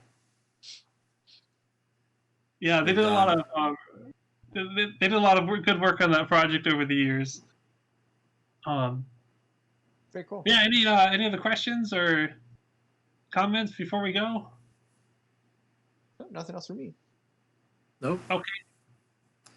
All right. Well, thank you very much for having me, and I'll look forward to seeing you again next year. Yeah, yeah, we'll be around, and then Shield, if you ever want to jump into the general channel, if people have questions or comments, you can hang out there for a little bit. We'll have a little bit of a, I don't know if we call it like a happy hour if people just want to hang out there. So come and go as you guys please, but please use Discord as your resource, right? So if you want to talk to folks, or if you need help with anything, or had any questions, let us know. But yeah, so thanks Shield for hopping in, and yeah, I think we'll taper this off and do a couple of ending notes. So yeah, if you just want to join the others in the green room, I think we'll taper off the call. So Caleb, yep, cool. Hey, you read my mind. Hey guys. Got a little bit Oh, of a you're treat for you're you. watching the NASA's. So Oh my this gosh. just happened about 30 minutes ago. I thought I'd share with I thought I you. felt something. Yeah. So, they were talking about it in the comments too. I know we have a lot Now, of is people this- who is are this- nerds like me that love space. Is this NASA or SpaceX or both? Yes. Or- So it's Yeah, the SpaceX answer is yes, funded, yeah. built, and designed, but with NASA's help. Okay. It's still a little So this spitty is, out there. This is the Dragon capsule being launched in the Falcon rocket. That's so Very crazy. Cool. Wow. Thanks so much for sharing that. That's awesome. Oh yeah. Now you just need to Yeah. juxtapose your face on one of the cut to astronauts camera. See you guys later.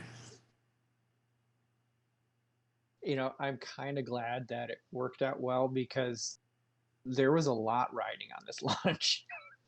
Yeah. The Yeah. first U.S. launch, In of 9 an years. astronaut in Yeah. it's been a long time, It's been 9 and years. it's Yep. the first man for SpaceX as well, right? Yeah. The first commercial, non-government space flight. Right. Yep. Right. Yeah. So there was a lot riding on this, and it's Yeah. good that it went successfully so far. Yeah, it went really well. Well, yeah. So far, they're So in far. orbit now. So They Bob did and the Doug. hard part. yeah. So anyway, First. I That really is so thought that was cool. super cool. Wanted Yeah. to share that with you guys, with all of you, Cog. I know there's many Yeah. people who are fans of space. Many of us we're all nerds, right? When's Yeah. Kerbal Space Program 2 coming out? What? Did that already come out?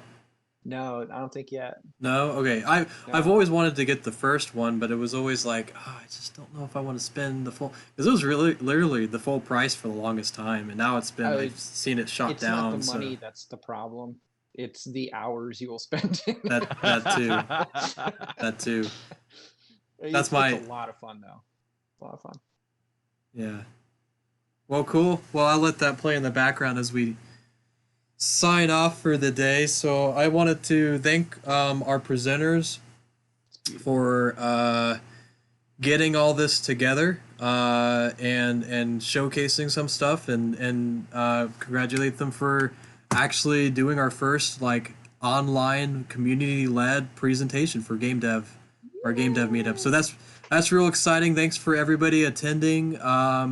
If you didn't catch it all, if you want to sneak through and skip through some of the presentations, we'll have this up on YouTube shortly. And then also the resources. So see that in the next, either today or the next couple of days, we'll get that stuff up and going. If you have any questions or need anything, let us know. Thank you, Scott, and thank you, Caleb, for working in the background with stuff. Without them, I don't think this would have been as successful. But yeah, really appreciate all the hard work with this kind of content, because I think like the more that we're able to get content out for you guys, the more that we can do opportunities in game development in general. And we have a lot of fun doing this too, so it's real exciting to see this all come together. So keep posted on our Facebook page and in Discord about up and coming events like Prototype and Play next month, and our other Game Dev Meetup in June at the end of the month and on Saturday, just like this one. And we'll be sure to answer any questions or have any other updates as well. So Without anything else, I don't know if you guys have anything else you wanted to note. No, just wanted to thank all the presenters and everyone on the group chat. I think that went really well. There were a lot of conversations going back and Cool. forth during. I haven't even so seen any of them. It worked Yeah, out. it was really well. good. Yeah, Good. it worked out really well. There was a lot Good. of great conversation.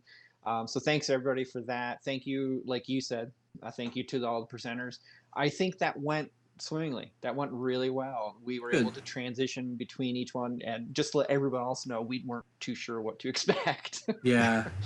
Well, So and it went really well. we always welcome feedback. So if you guys are like, hey, Yeah. you can do this or that, and remind us too. Like, there's a lot of feedback that we get. If you're like, hey, I still really thought that this could be better, just let us know. We're more than ecstatic to kind of get that. And the more that we hear, the more that we'll notice that, hey, that's something we should change or better or whatever.